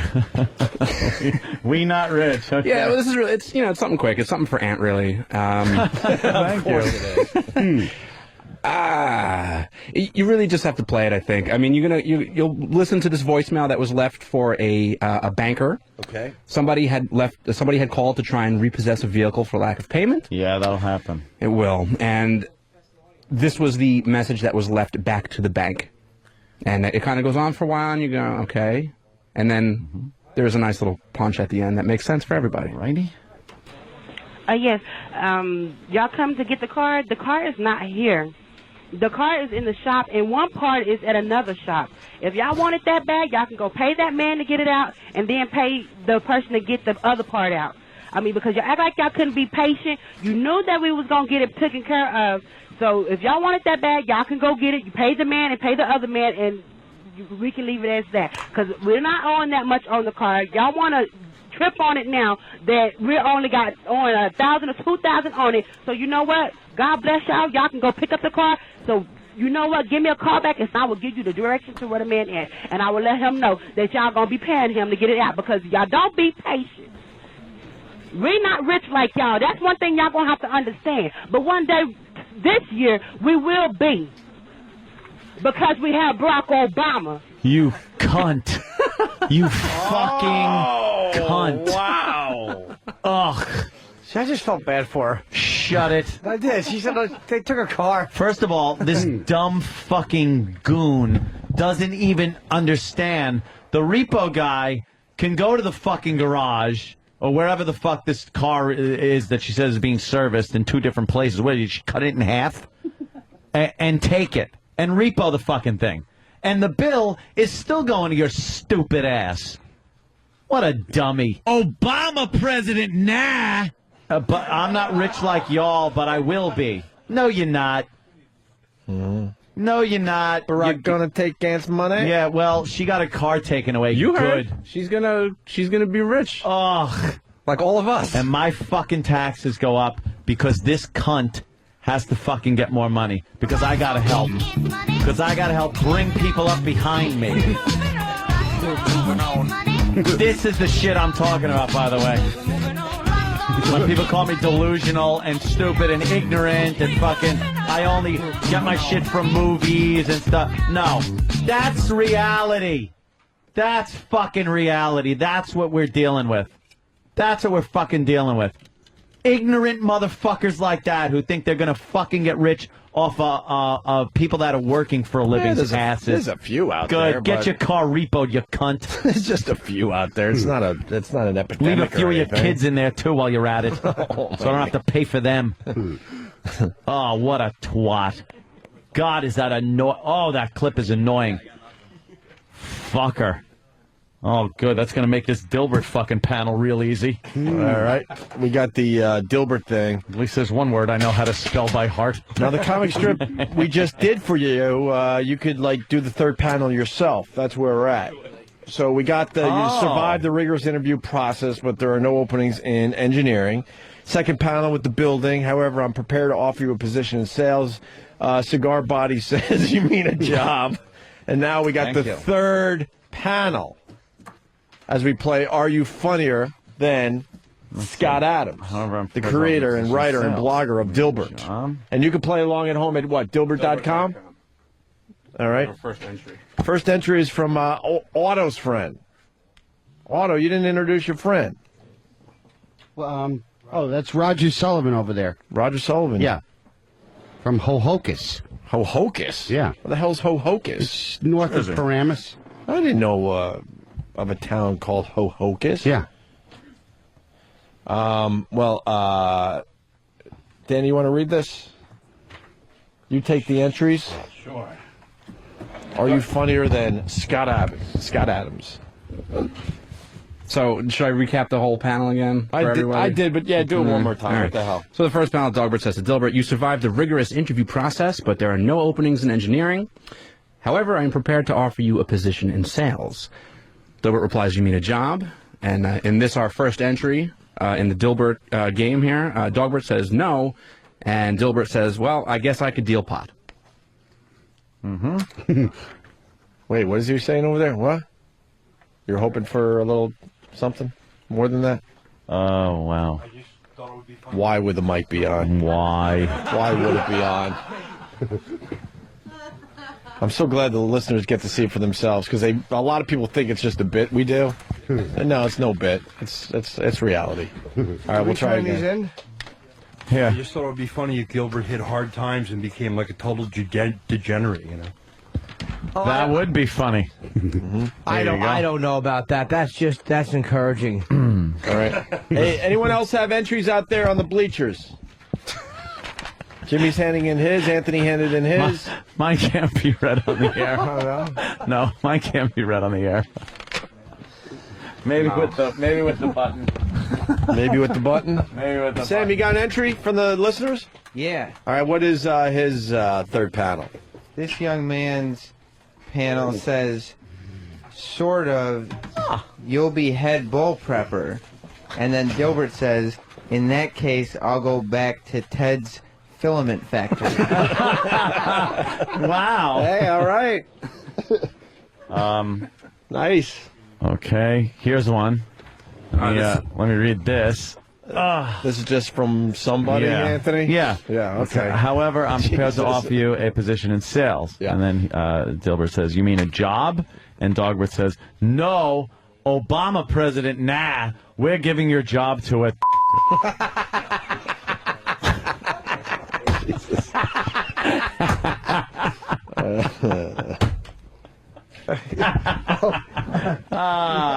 Okay. Well. Hold on. Oh, no. Here he goes. He got it. He's cracking up. That's the kind of loss we have here. Right? Yeah. All right. Boy, look at everybody out there just really thinking. And what's the matter? You got nothing, don't you? Look at you. Nothing. Here you go. Danny, try that one.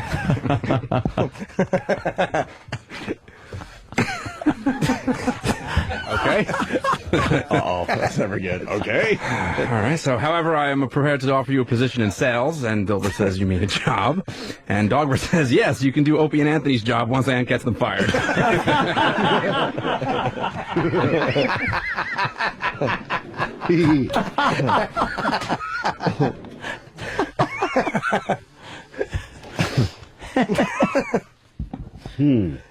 Oh, boy. Any others? We have one from intern Paul. Intern Paul? All right, Sam, take it away. Oh, wow. Says, boy. However, I am prepared to offer you a position in sales. And then Dilbert says, you mean a job? And then in the third box, Paul just wrote the word no. Why is that funny? There's something funny about it. Well, you know what? Because I was still laughing. Like, it's a shitty setup for a joke because, like, if Dogbert's going to offer him a position in sales, why would Dilbert reply, you mean it? Like, yes, a job. Yes, idiot. That's my entry. Dogbert says yes, a position in sales. Dilbert says thanks. It's just as good as what this asshole is writing Exactly. and getting in papers. You got another one there, Sam? Yeah, this is from Tom out here. All right, one of the listeners. Who I am prepared to offer you a position in sales. And then Dilbert says, you mean a job? And then Dogbert doesn't say anything. And then Dilbert says, sales? What other kind of jobs we got? I guess in reference to the... Yeah, the beer club. Right. Oh. What is that?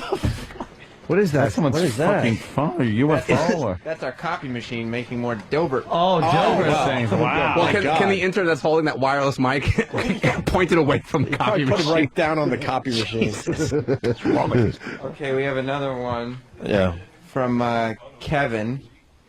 He says, you mean a job? And then Dogbert says, yeah, selling I Hate Your Guts by Jim Norton. Oh! I think it's more of a plug than anything else. And then one from Heather, you mean a job? And then Dogbert says, based on your choice of clothing, you've already lost all sense of self-respect. I think sales is perfect. Now blow me. Which is more... the now blow me kicker, I like. That's good. Yeah. That's a good one. Chokers. We got another one being handed in. Thank we got God. Another one.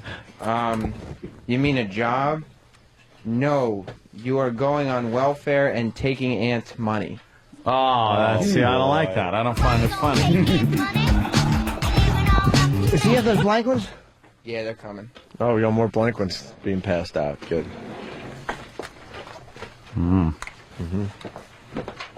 Give me a couple. Give me a couple. Hey, keep in mind, folks, this is only today's. We could do yesterday's. We could do last week's. Fantastic. Let's just focus on this Are one. you sure? Oh, Let's just focus on this one. Yeah. Can't wait to read what the listeners come up with online. Look at this. I'm Half sure of my Scott Adams is panel gonna is be cut very off, but I happy. think I'll make it. All right. Intern Paul wasn't happy with his first entry and has another entry. Okay. He says, you mean a job? And then Dogbert says, only if you fuck me. And then Dilbert says, I'll get the oven mitts. He's a dog. That's good. And the oven mitts, but yes, but that would be the dog fucking Dilbert. No. Dilbert fucks the dog. Yeah, but no, the oven mitts are for the dog fucking Dilbert in the ass because the oven mitts keep the claws from digging into Dilbert's sides. No, the dog wants to get fucked. But then the oven mitts don't make sense. No, you don't understand. No, I understand. You don't seem to. Dilbert is fucking the dog. So what are the oven mitts for? To fuck the dog with? No. Everyone knows the dog fucks the human. You duct tape the oven mitts on the dog's front paws because when he mounts you to fuck you, his dew claw will dig into your sides and leave scratches on your ribs. A really good one. From executive intern David. Oh, all right. Let David read it David's himself. got to do it in his inimitable Ladies and delivery. gentlemen, executive intern David making his way into the studio. Finally. Have you met this guy yet, Otto? Yeah, at the other building, yeah. Oh, that's right. He was drinking the... Okay. Yeah. Intern David. Executive intern David, I'm sorry. Yes. Okay, I'll read it. Dogbert says, you survived the rigorous interview process. Oh, yes. There are no The whole openings in panel. engineering. Then he says, however, I am prepared to offer you a position in sales. And Dogbert says, you mean a job? And Dogbert says, yes, you will actually have to do work. And Dilbert says, oh, man. Doesn't like work. You could write for Dilbert, though. Yes. Because that would probably appear in the paper. That's a good one. Oh, Thank you. Fool. Here you go. Fool. Oh, thanks, Uncle Paul. Uncle Paul is handing Paul one in. making an appearance. Yes. Read Uncle Paul's there, Danny. Oh, no.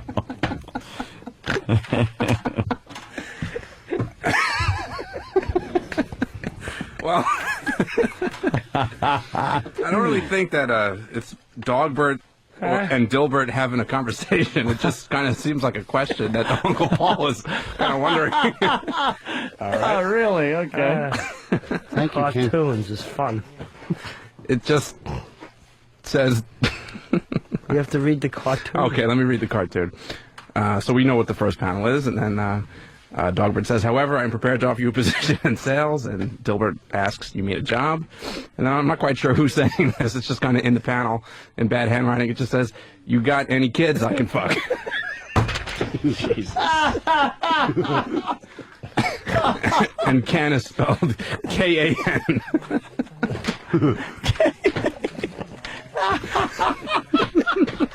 I like cartoons. Uncle is also spelled with a K. Like cars for kids.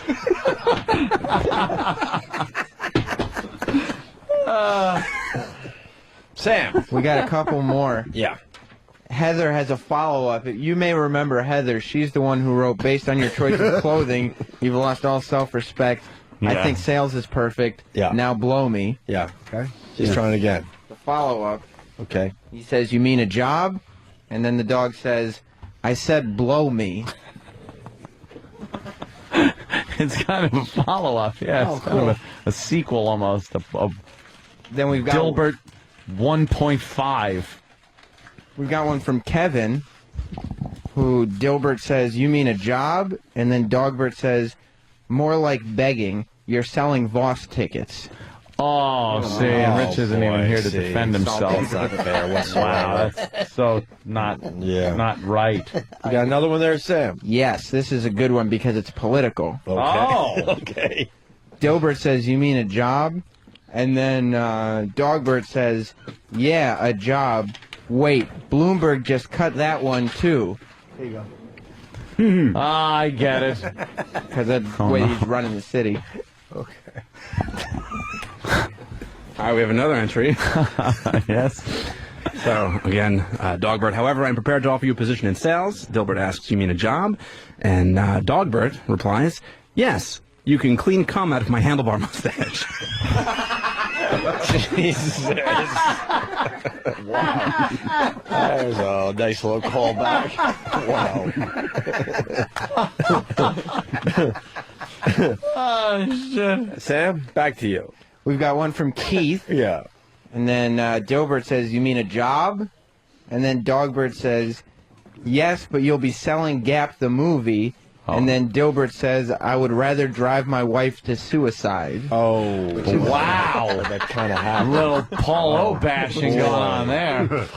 Oh, Jesus. And then our intern Charlie did one. All right. And then Dilbert says, Dilbert says, you mean a job?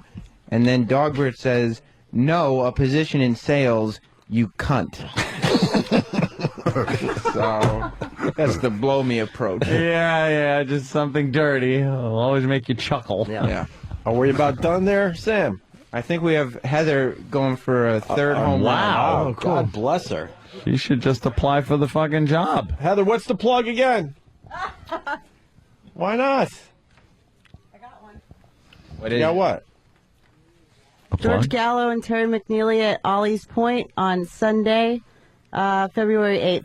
What are Sunday. they? Comedians? George's a comedian, yeah. He's fine. Comedians, Okay, yeah. good, very good. I knew you'd have a plug. All right, Okay. this is Heather's third entry. Yep, this is a good one.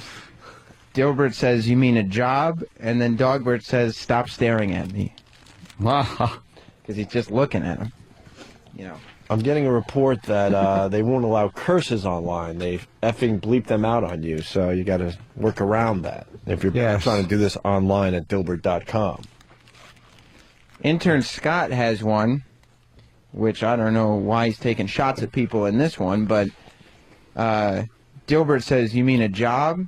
And Dogbert says, yes. Now go sell Opie a new fucking car.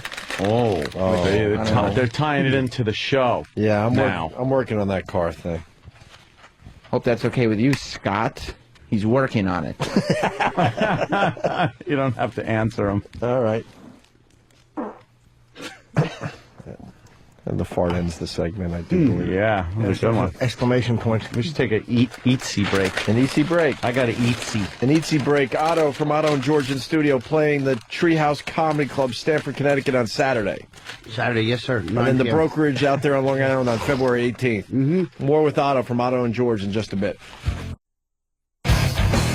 Bum-ba-dum.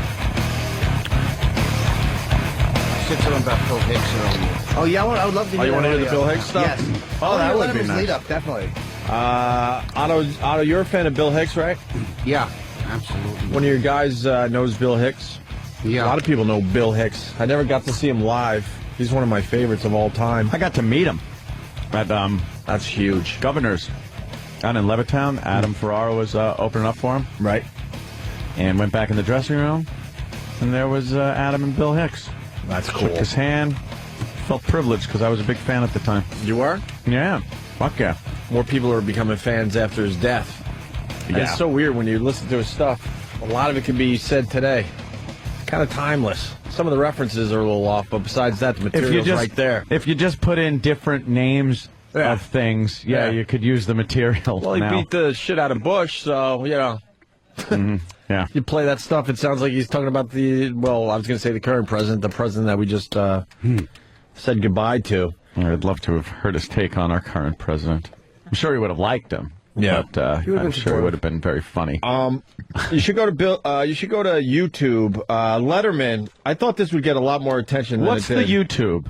The internet. What is the YouTubes? The YouTubes. Because I hear a lot about it. What happened was, on Friday, Letterman had Bill Hicks' mom on to discuss the banning of a set that Bill Hicks did back in 1993. Bill Hicks came out, did a killer set, but Letterman decided not to air it, and it became this thing for many, many years. Mm-hmm. And Letterman finally made good with Bill Hicks' mom, sat her down, they discussed the controversy and how it hurt Bill Hicks personally and hurt Bill Hicks' family, and they got into it. It was really good TV. Mm-hmm. And then David said, we're playing it today, unedited, and they played the set from 1993. This was on Friday. I thought it would get a little more attention than it did, but it kind of skated by a lot of people. But Friday's a weird time to do it. I know. He kind of buried it, but it's on YouTube if you want to check out the whole thing. And Letterman even admitted that he didn't see the set, since it was done back in '93. It just sat on the shelves. So I don't know why out of nowhere he decided to come up, to do this. That is odd. I don't have the backstory on this, Is it but the he anniversary of Hicks' death or his birthday or any I kind don't of know. special Because that was day? the 12:30 show that he was cut from. Now it's 93, 11:30, right? Yeah. Right. So he's right. Holy shit. It's even more stringent at That that is hour. weird, that he did this. Maybe he's doing something where he's kind of getting a lot of things off his chest or something. Yeah, who knows? He's doing that whole apologize thing, and then Yeah, if someone has more info on that, maybe you could give the show a call. But I got actually something that adds to this. So Bill Hicks goes on Letterman '93. Did Letterman at least a dozen times. I don't know how many times total.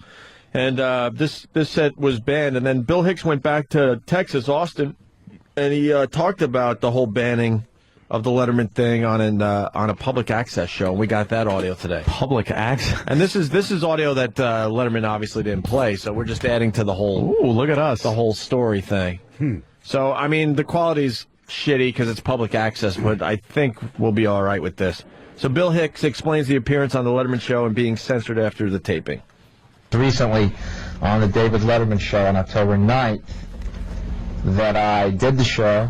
Taped the show at 5:30 in New York, and then at 7 p.m. was called by the producer and told that I would be excised completely from the show. I, of course, asked why. The material had been approved and reapproved by the producers. And they said that CBS had deemed the material, these are quotation marks, unsuitable for the viewing public and for the Letterman audience. And I made the point that when I'm not on the show, I'm a member of the Letterman audience, so ultimately what you're saying is my material is not suitable for me. What a predicament. Okay, smart ass. He was great, though, man. How come he's gone, but Swayze lives on? All right, might have been a little rough. Oh, if I have to see one more commercial for the Beast, shut up, all right? It looks like shit. The good ones die young. Enough already. Billy Joel said it perfectly. Yeah, It's always, look how old he is. Exactly. Then he hit a tree. It's always the good ones that pass way too soon. Always. Swayze's very intense. Yeah? Yeah. Yeah. When you watch Trying the to look all Beast. intense on that show. I know. He looks now exactly like his brother, who used to look like retarded Patrick Swayze. Now Patrick Swayze. Now he looks like retarded Patrick Swayze. Right, that's it. Like Patrick Swayze's brother would show up on like some fucking. He'd be playing an extra in a gang. Yeah. You know, and he'd be in the background. And you're like, is it fucking Patrick Swayze or something? Yeah. And then you get a look at him and go, whoa, that looks like a retarded Patrick Swayze. And then at the end, you'd see, Aaron Swayze or whatever the fuck his name is. I have no idea what his name is. Tom Hanks Swayze. Tom Hanks has a brother that's just been a zero. Oh, really? As Tom Hanks has been this huge Hollywood Isn't it like his star. twin brother or something? I don't They know. look He looks very similar. Find Tom Hanks' brother online. I saw him on creepy. a soap opera once. Yeah, and he tried to follow in his footsteps, and not even close. Wow. Not even close. Probably easy to follow in the footsteps at the beginning when he's like on bosom buddies, Yeah. but then after you're winning Oscars and stuff. Yeah. eh, He's a glorified extra. They give him a line or two What about just to make him Eric feel Douglas? better. Remember that guy, Eric Douglas? Oh, I knew yeah. Eric, yeah. His father Did is you? a gigantic movie icon, and his Yeah. brother's a huge producer, and it's sad what happened to him. Yeah. Yeah. Oof. All right, as we find Tom Hanks' brother's picture, here's Bill Hicks. This is what a lot of people have been asking today. He explains the actual joke that prompted the removal of his set, and then talks about the promo that aired on that night's Late Show. What happened was I did some material about the pro-life people. Oh, it was abortion. That abortion issue, that'll get you. Because there was some violence in his set. There was some other religious stuff, and then there was the abortion material. And the joke I did was very simple. All I said was, if you're so pro-life, do me a favor, don't lock arms and block medical clinics. Lock arms and block cemeteries. Let's see how committed you are to this premise.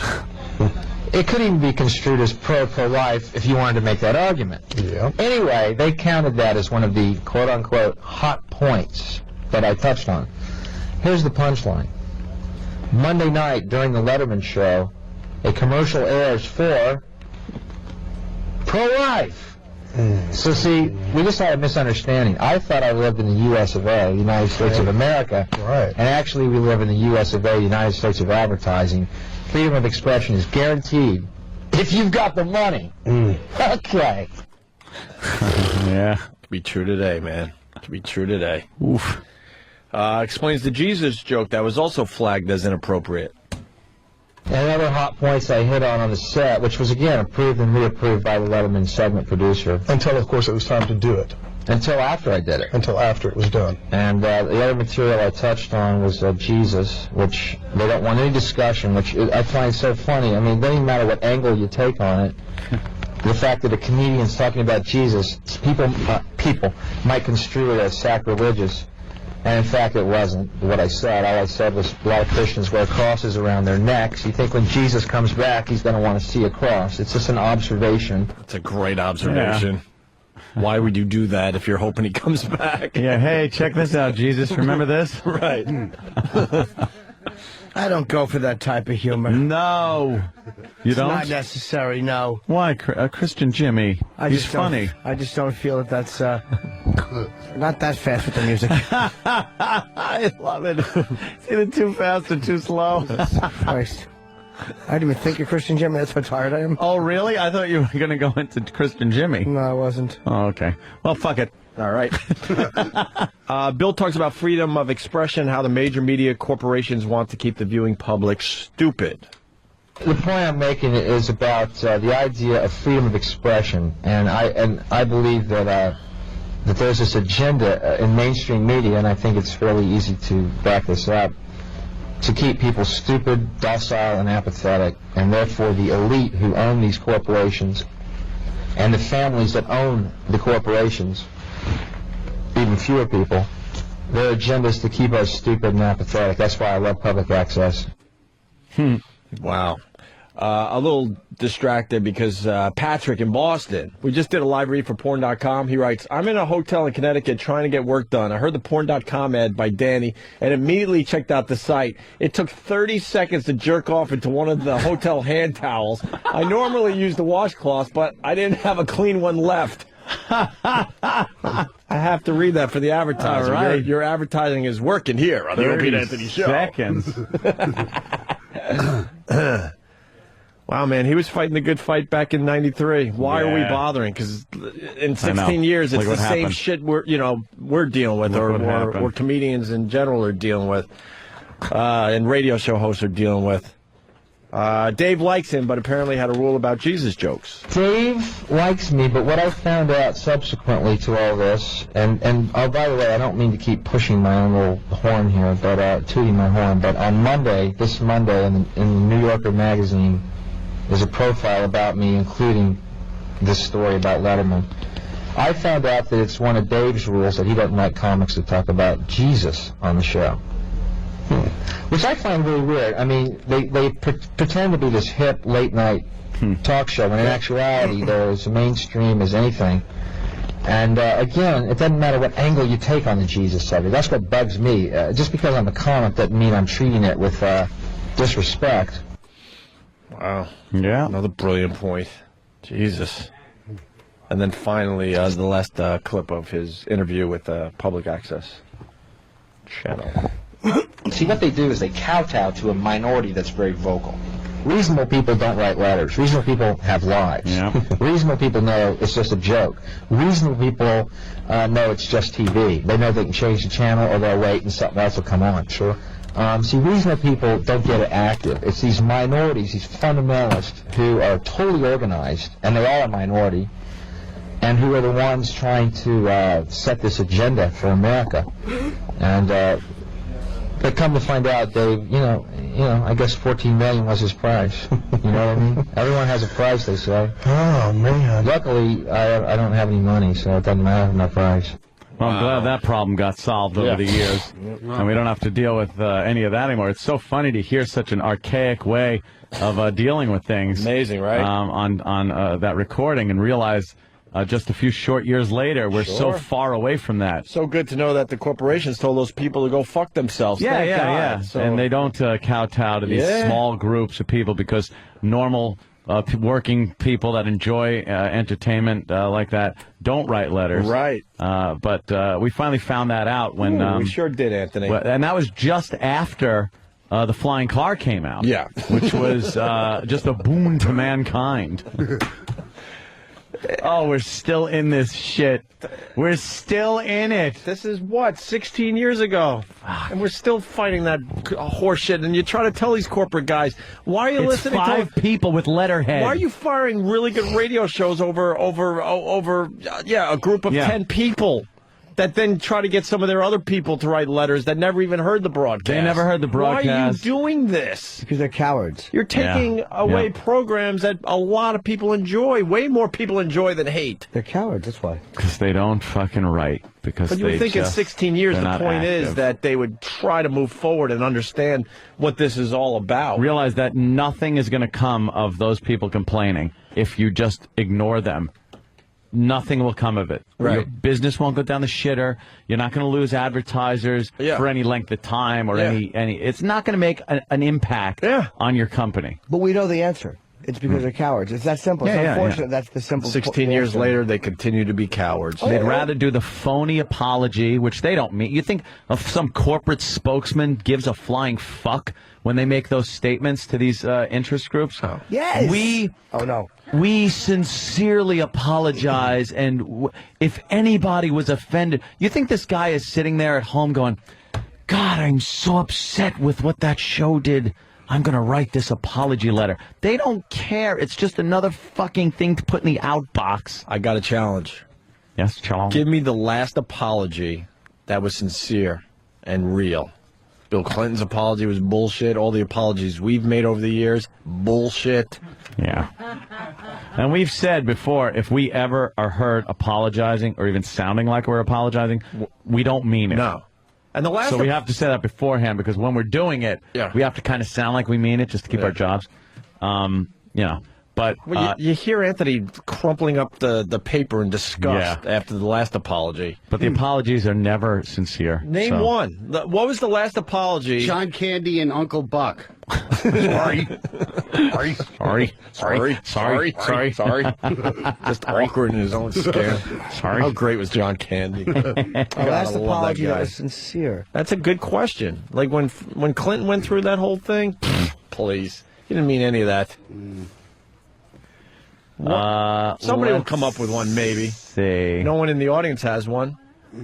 Hey, you want to hear Letterman now talking to Bill Hicks' mom? Very much. Karen Hill to Henry Hill after she pulled a gun on him. Kind of sincere. I'm sorry. I'm sorry. That was sincere.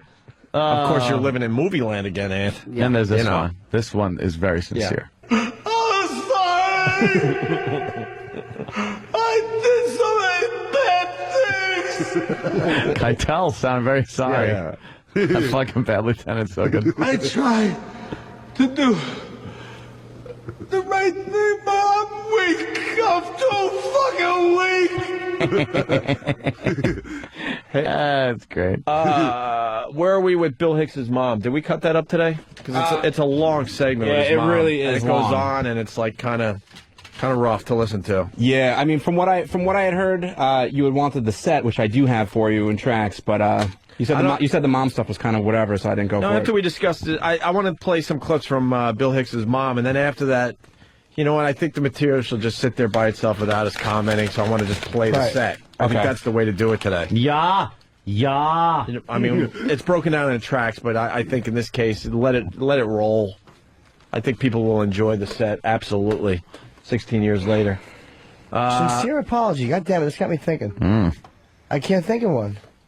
Imus's apology? Are you insane? Stop it. Then he hires a Benetton ad to keep him on the air. Yeah. Please. I'm sorry I did that. I'm trying to think now. I'm embarrassed that I did that. I'm embarrassed I did that. You think that was sincere? I'm sorry. Let's think about this for a second. You think? No, I think he was annoyed. You think he was doing what he needed to do to try to save his job? Yes. Because that's where all apologies come from. Yes. He might have felt slightly bad, like, maybe that was fucked up, but no, I don't believe that was. They're self-serving apologies. I agree. You only do them to. You wouldn't give an apology out unless it was something in it for you. Yes. We're stalling because we're trying to get Bill Hicks' mom's audio there. So let's go to Al Roker's apology. Calling my thrilling commentary stalling? Jesus. Thank you, Kenny, for my treat. You think I was babbling? Rob in Tennessee. Rob. Hold on, I'm sorry to interrupt you. Put my treat there! Hey, buddy. Now that's a treat. Hey, Rob. Thanks, Kenny. What's Hey, up, Rip. man? I was just going to say what you guys thought about Dog the Bounty Hunter's apology there. No. It was really either. sincere. Oh, my Save God. your job You know what? apology. Tim C. in Ohio might have he might have the only sincere apology that we all know. Yeah? Pick that up. I'm trying to think how I could tease this. Let's see. Sincere apology. You got to think way out of the box. Someone's genuinely way, sorry about something. That's the hint. When the Germans apologized for World War II and what they did. You got to think they don't way out of the box. John Lennon with the Jesus bit. Nah, he was fucking trying to sell records. Stay in the country and sell records. Jerry Lee Lewis apologized to Garanimals. Anyone? Elliot Spitzer's apology? Stop. No. He was trying to save his job. Yep. Yeah. Another one that was trying to save his job. And that's key to my hint. This guy wasn't trying to save his job. Think way out of the box. Out of the box? Ralph crammed into Trixie. That's true. He was apologized for fucking that black girl down the street. Outside the pool hall. He ate her ass in an alley. While Norton looked out for him. I do remember that one. And then Teddy Oberman came in and fingered Ed's ass for a little while crammed and ate the black chick's ass. It was awful. It was so loud that Garrity was yelling from upstairs. Yeah. Tell Teddy Oberman to quit smelling his fingers, Cramden. Fucking Officer Grogan came over. Let's go to Pat in Connecticut. Mrs. Manicani fucked herself with a zucchini. while she watched. Oh, Carlos was fucking all the girls around the apartment building. It's true. Alice had unclipped dick cheese on her upper lip, and Ralph knew what she was doing. It's not dick cheese, Ralph. It's feta. Feta. Hey, Pat, go ahead. Yeah, the last sincere story I heard was when Anthony said he was sorry he ever got married. That's funny. Wow. Yeah, that's a different type of apology. That's me apologizing to myself. Yeah, Brian. Brian. Hey there, Brian. You're on the air. You're on the air. Good evening. Hey, you finally go to the phone. Going through puddles. Yeah. Sounds like. Yes, dummy. Brian. Yes. Hey, this is Brian. Hi, Brian. Really? We've just been saying, Brian, you're on the air for fucking like a minute. Hi, Brian. I'm on the road. I can't hear you. I was going to say, what do you do? Apologize. Ah. Thank God that got through. Thank God. We almost missed that humor. Kyle in Alabama. I need a baby leg. What's up, Kyle? Good evening. Good evening. Hey, what about a few years ago, the Beastie Boys apologized for their lyrics, and no one was really pressuring them into it. They just sort of came out of nowhere and said it. I don't have knowledge on that, my friend. I know a sincere apology. Yeah. When Alex you came came out downstairs. to Alabama, Jesus. Okay, I'll accept your apology for fucking having the timing of diarrhea in the ninth inning. Go ahead. Fucking cunt-faced bag of vomit. What are you trying to knock down up there? The Grand Theft Auto 4 glove. All right. Don't mind Let's me. go to John the Trucker. Here's the answer to the hint I gave that came from Tim. Go ahead, John. Yeah, the last sincere apology was Bud Dwyer's. R. Bud Dwyer. Wow. All right. He wasn't playing. You know something? He was genuinely sorry that he was such a douche. And then he wasn't trying to get his job back now, was he? No. Yep. Eatabullet.com. Eatabullet.com. Very good. So there you go. I think that could be the last sincere apology is R. Bud Dwyer. Done by a madman. My favorite comb over. Yeah. All right, they're still cutting up Hicks's mom's audio, so quick break. We come back, Letterman talking to Bill Hicks's mom from Friday's Letterman show, and then the Bill Hicks set that was banned for many, many years and was just in hiding and on a shelf getting dusty, and Letterman finally decided to play it on Friday. We're going to replay it here today on our show. All right? Opie and Anthony.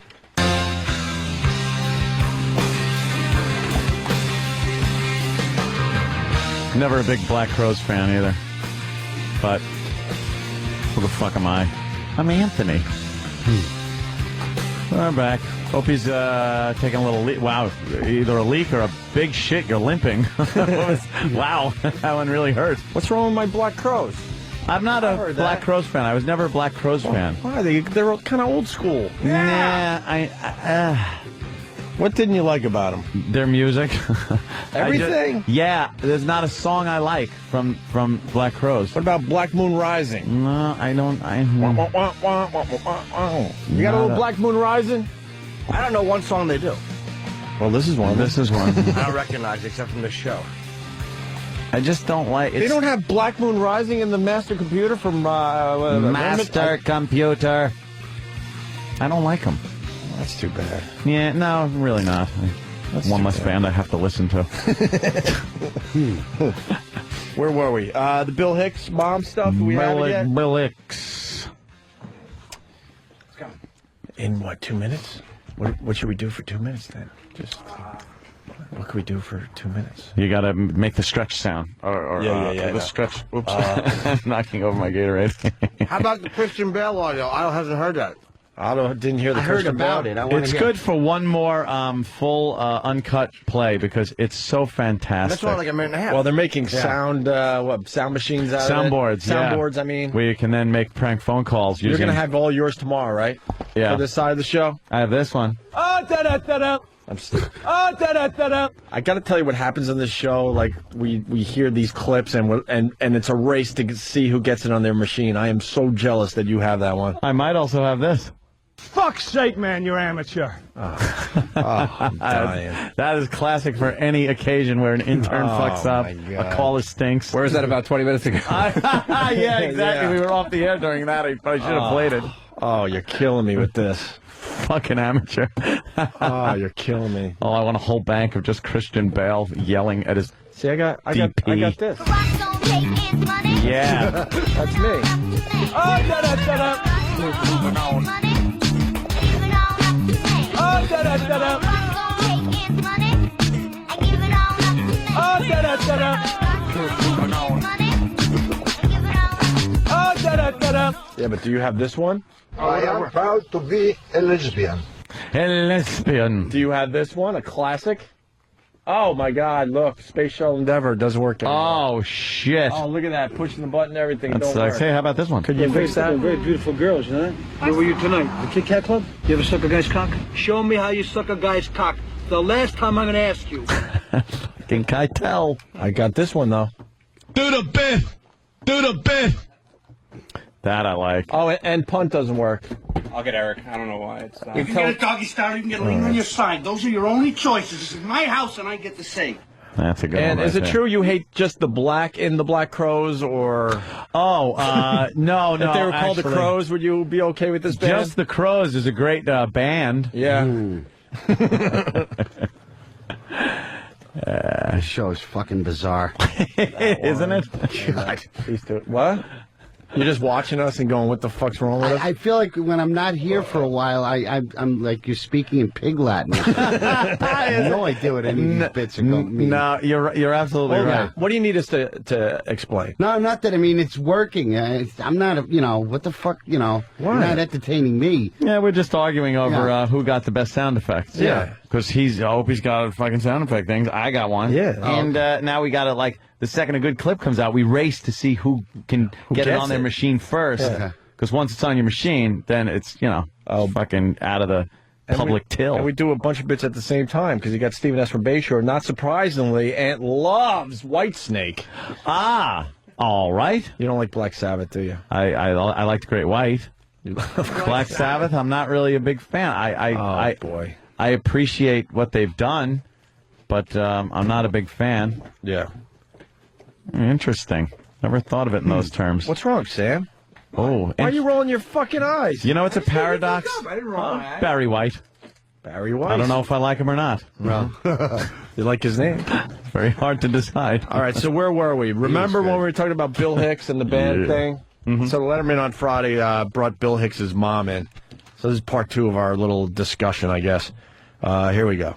Thank you very much for being so gracious and so generous to come and visit with us here so we could take a look at Bill's shot on the program that never got on. And let me again, if I haven't previously, just apologize for this the is heartache sincere. and sadness that my decision caused to you and your family. And, of course, made all the worse by the knowledge that at the time Bill was terribly, terribly sick. And then not many people knew that, did they? Very few. Very few, yeah. And I appreciate you saying that. Good call, Dave. Yeah, way to go, Dave. Jeez, he was sick, and you just fucking shunned him from the show, Dave. You know what, though? The other side of it gave Mr. Hicks a lot of publicity. Yeah, of course it did. Good job, Bill. There was an upside to it. Here we go. He always said when he was, up until the time he got interested in comedy, that he was going to Texas A&M to be a vet. Liar, whore, you know it. Hey, that wasn't part of... Dave should have lightened up on the old broad. What the hell? I don't remember seeing it that way on Friday. What? Let me make sure everything's okay over here. That was unnecessary of Mr. Letterman. Yeah. Texas A&M to be a vet. Oh. He loved animals, and that's what he wanted to do. And then he got interested in watching Johnny Carson, and he read books about Woody Allen. So he got interested in that. He said that he saw Really Johnny see where he got Carson his on comedy TV, chops and he from. thought, "Oh, you mean you can make a living doing that?" Jeez, Dave. He's pumping it up a little bit. Yeah. Fucking Vito Corleone in the fucking tomato patch again.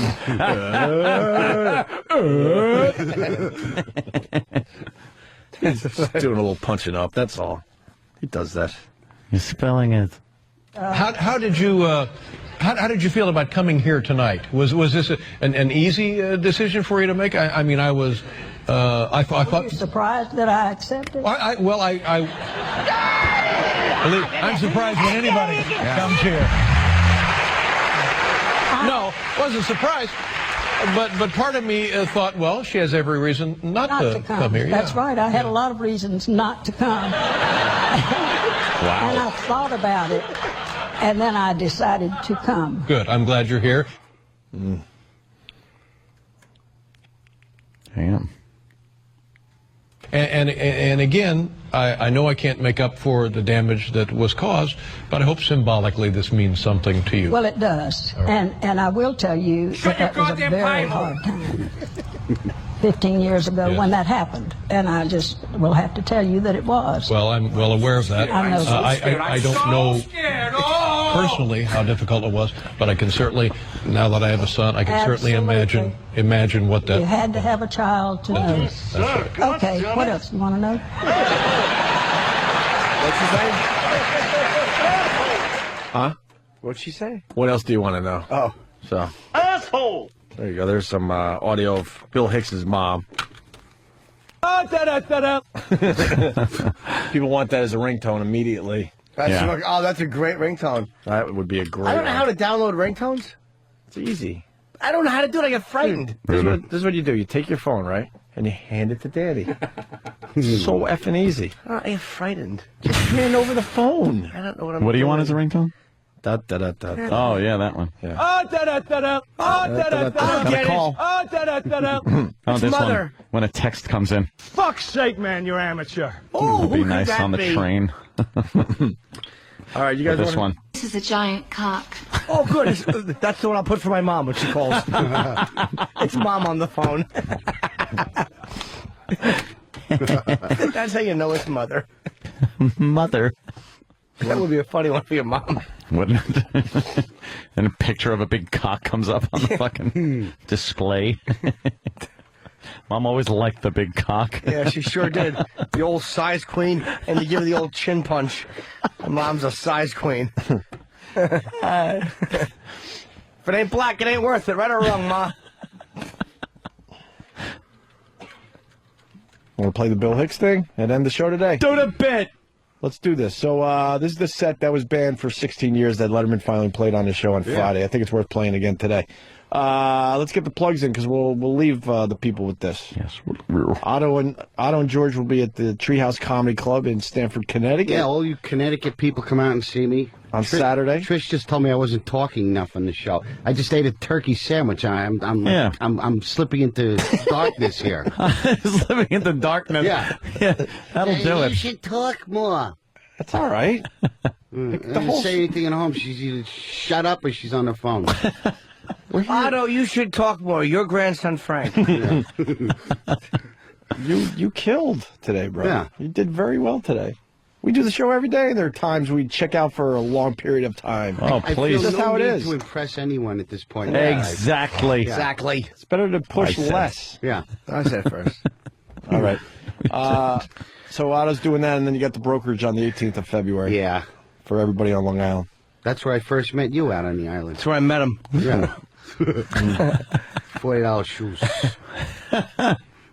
All right, we'll leave you with the Bill Hicks thing. I have a plug. Oh.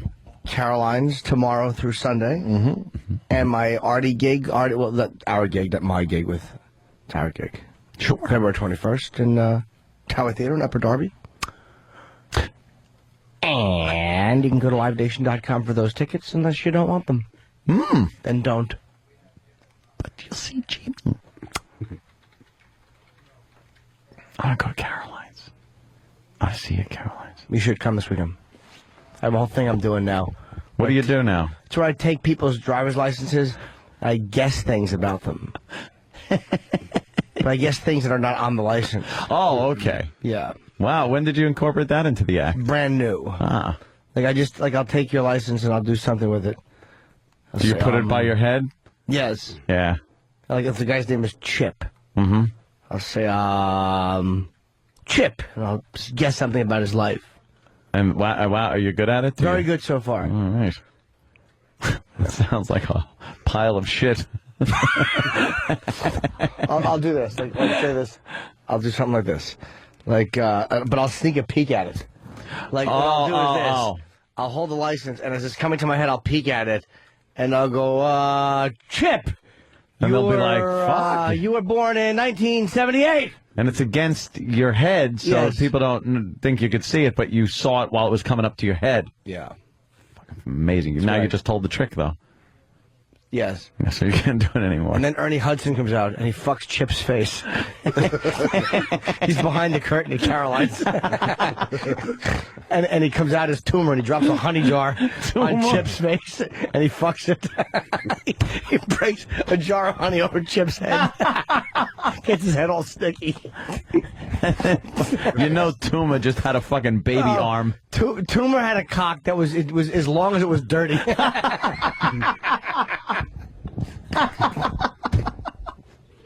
Tuma. Tuma. Stupid Tuma. Oh, Tuma was a dope.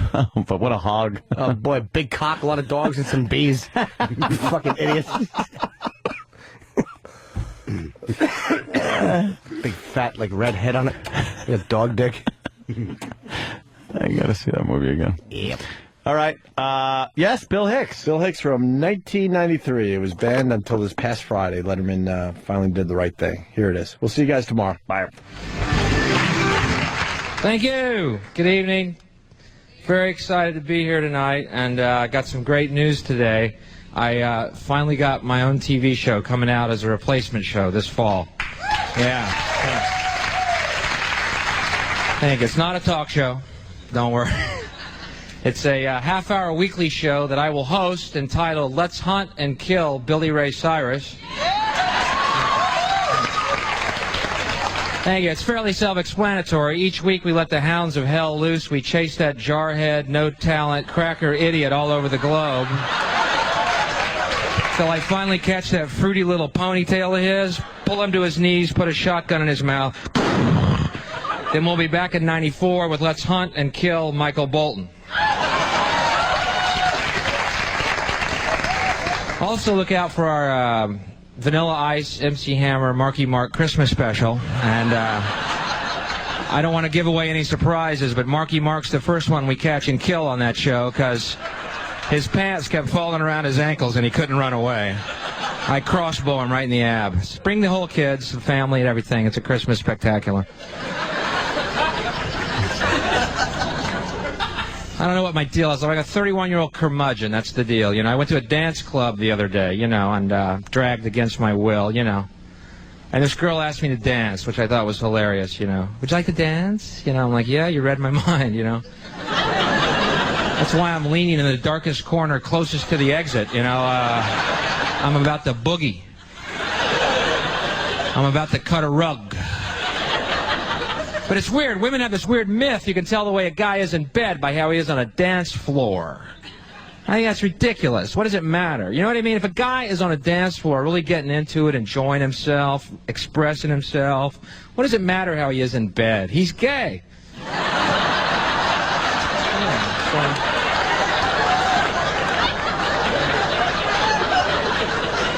Real men don't dance. They sit, sweat, and curse. Speaking of homosexuality, you know, I consider myself fairly open-minded, but something has come to my attention I find absolutely shocking. I don't know if you've heard about it. These new grade school books for children to teach them gay lifestyles. You know what I'm talking about? One of them is called Heather's Two Mommies. The other is called Daddy's New Roommate. I'm going to have to draw the line here, folks, and say this is absolutely disgusting, okay? It is grotesque and evil. I'm talking about Daddy's New Roommate. Heather's Two Mommies is pretty cool. I don't know if you really check that out. They're hugging on page 7. Oh, go, mommies, go, go. Anyway, it makes me miss my youth. People annoy me. You know what's really annoying me? These pro-life people. You ever look at their faces? I'm pro-life. Boy, don't they look it? They just exude joie de vie, you know?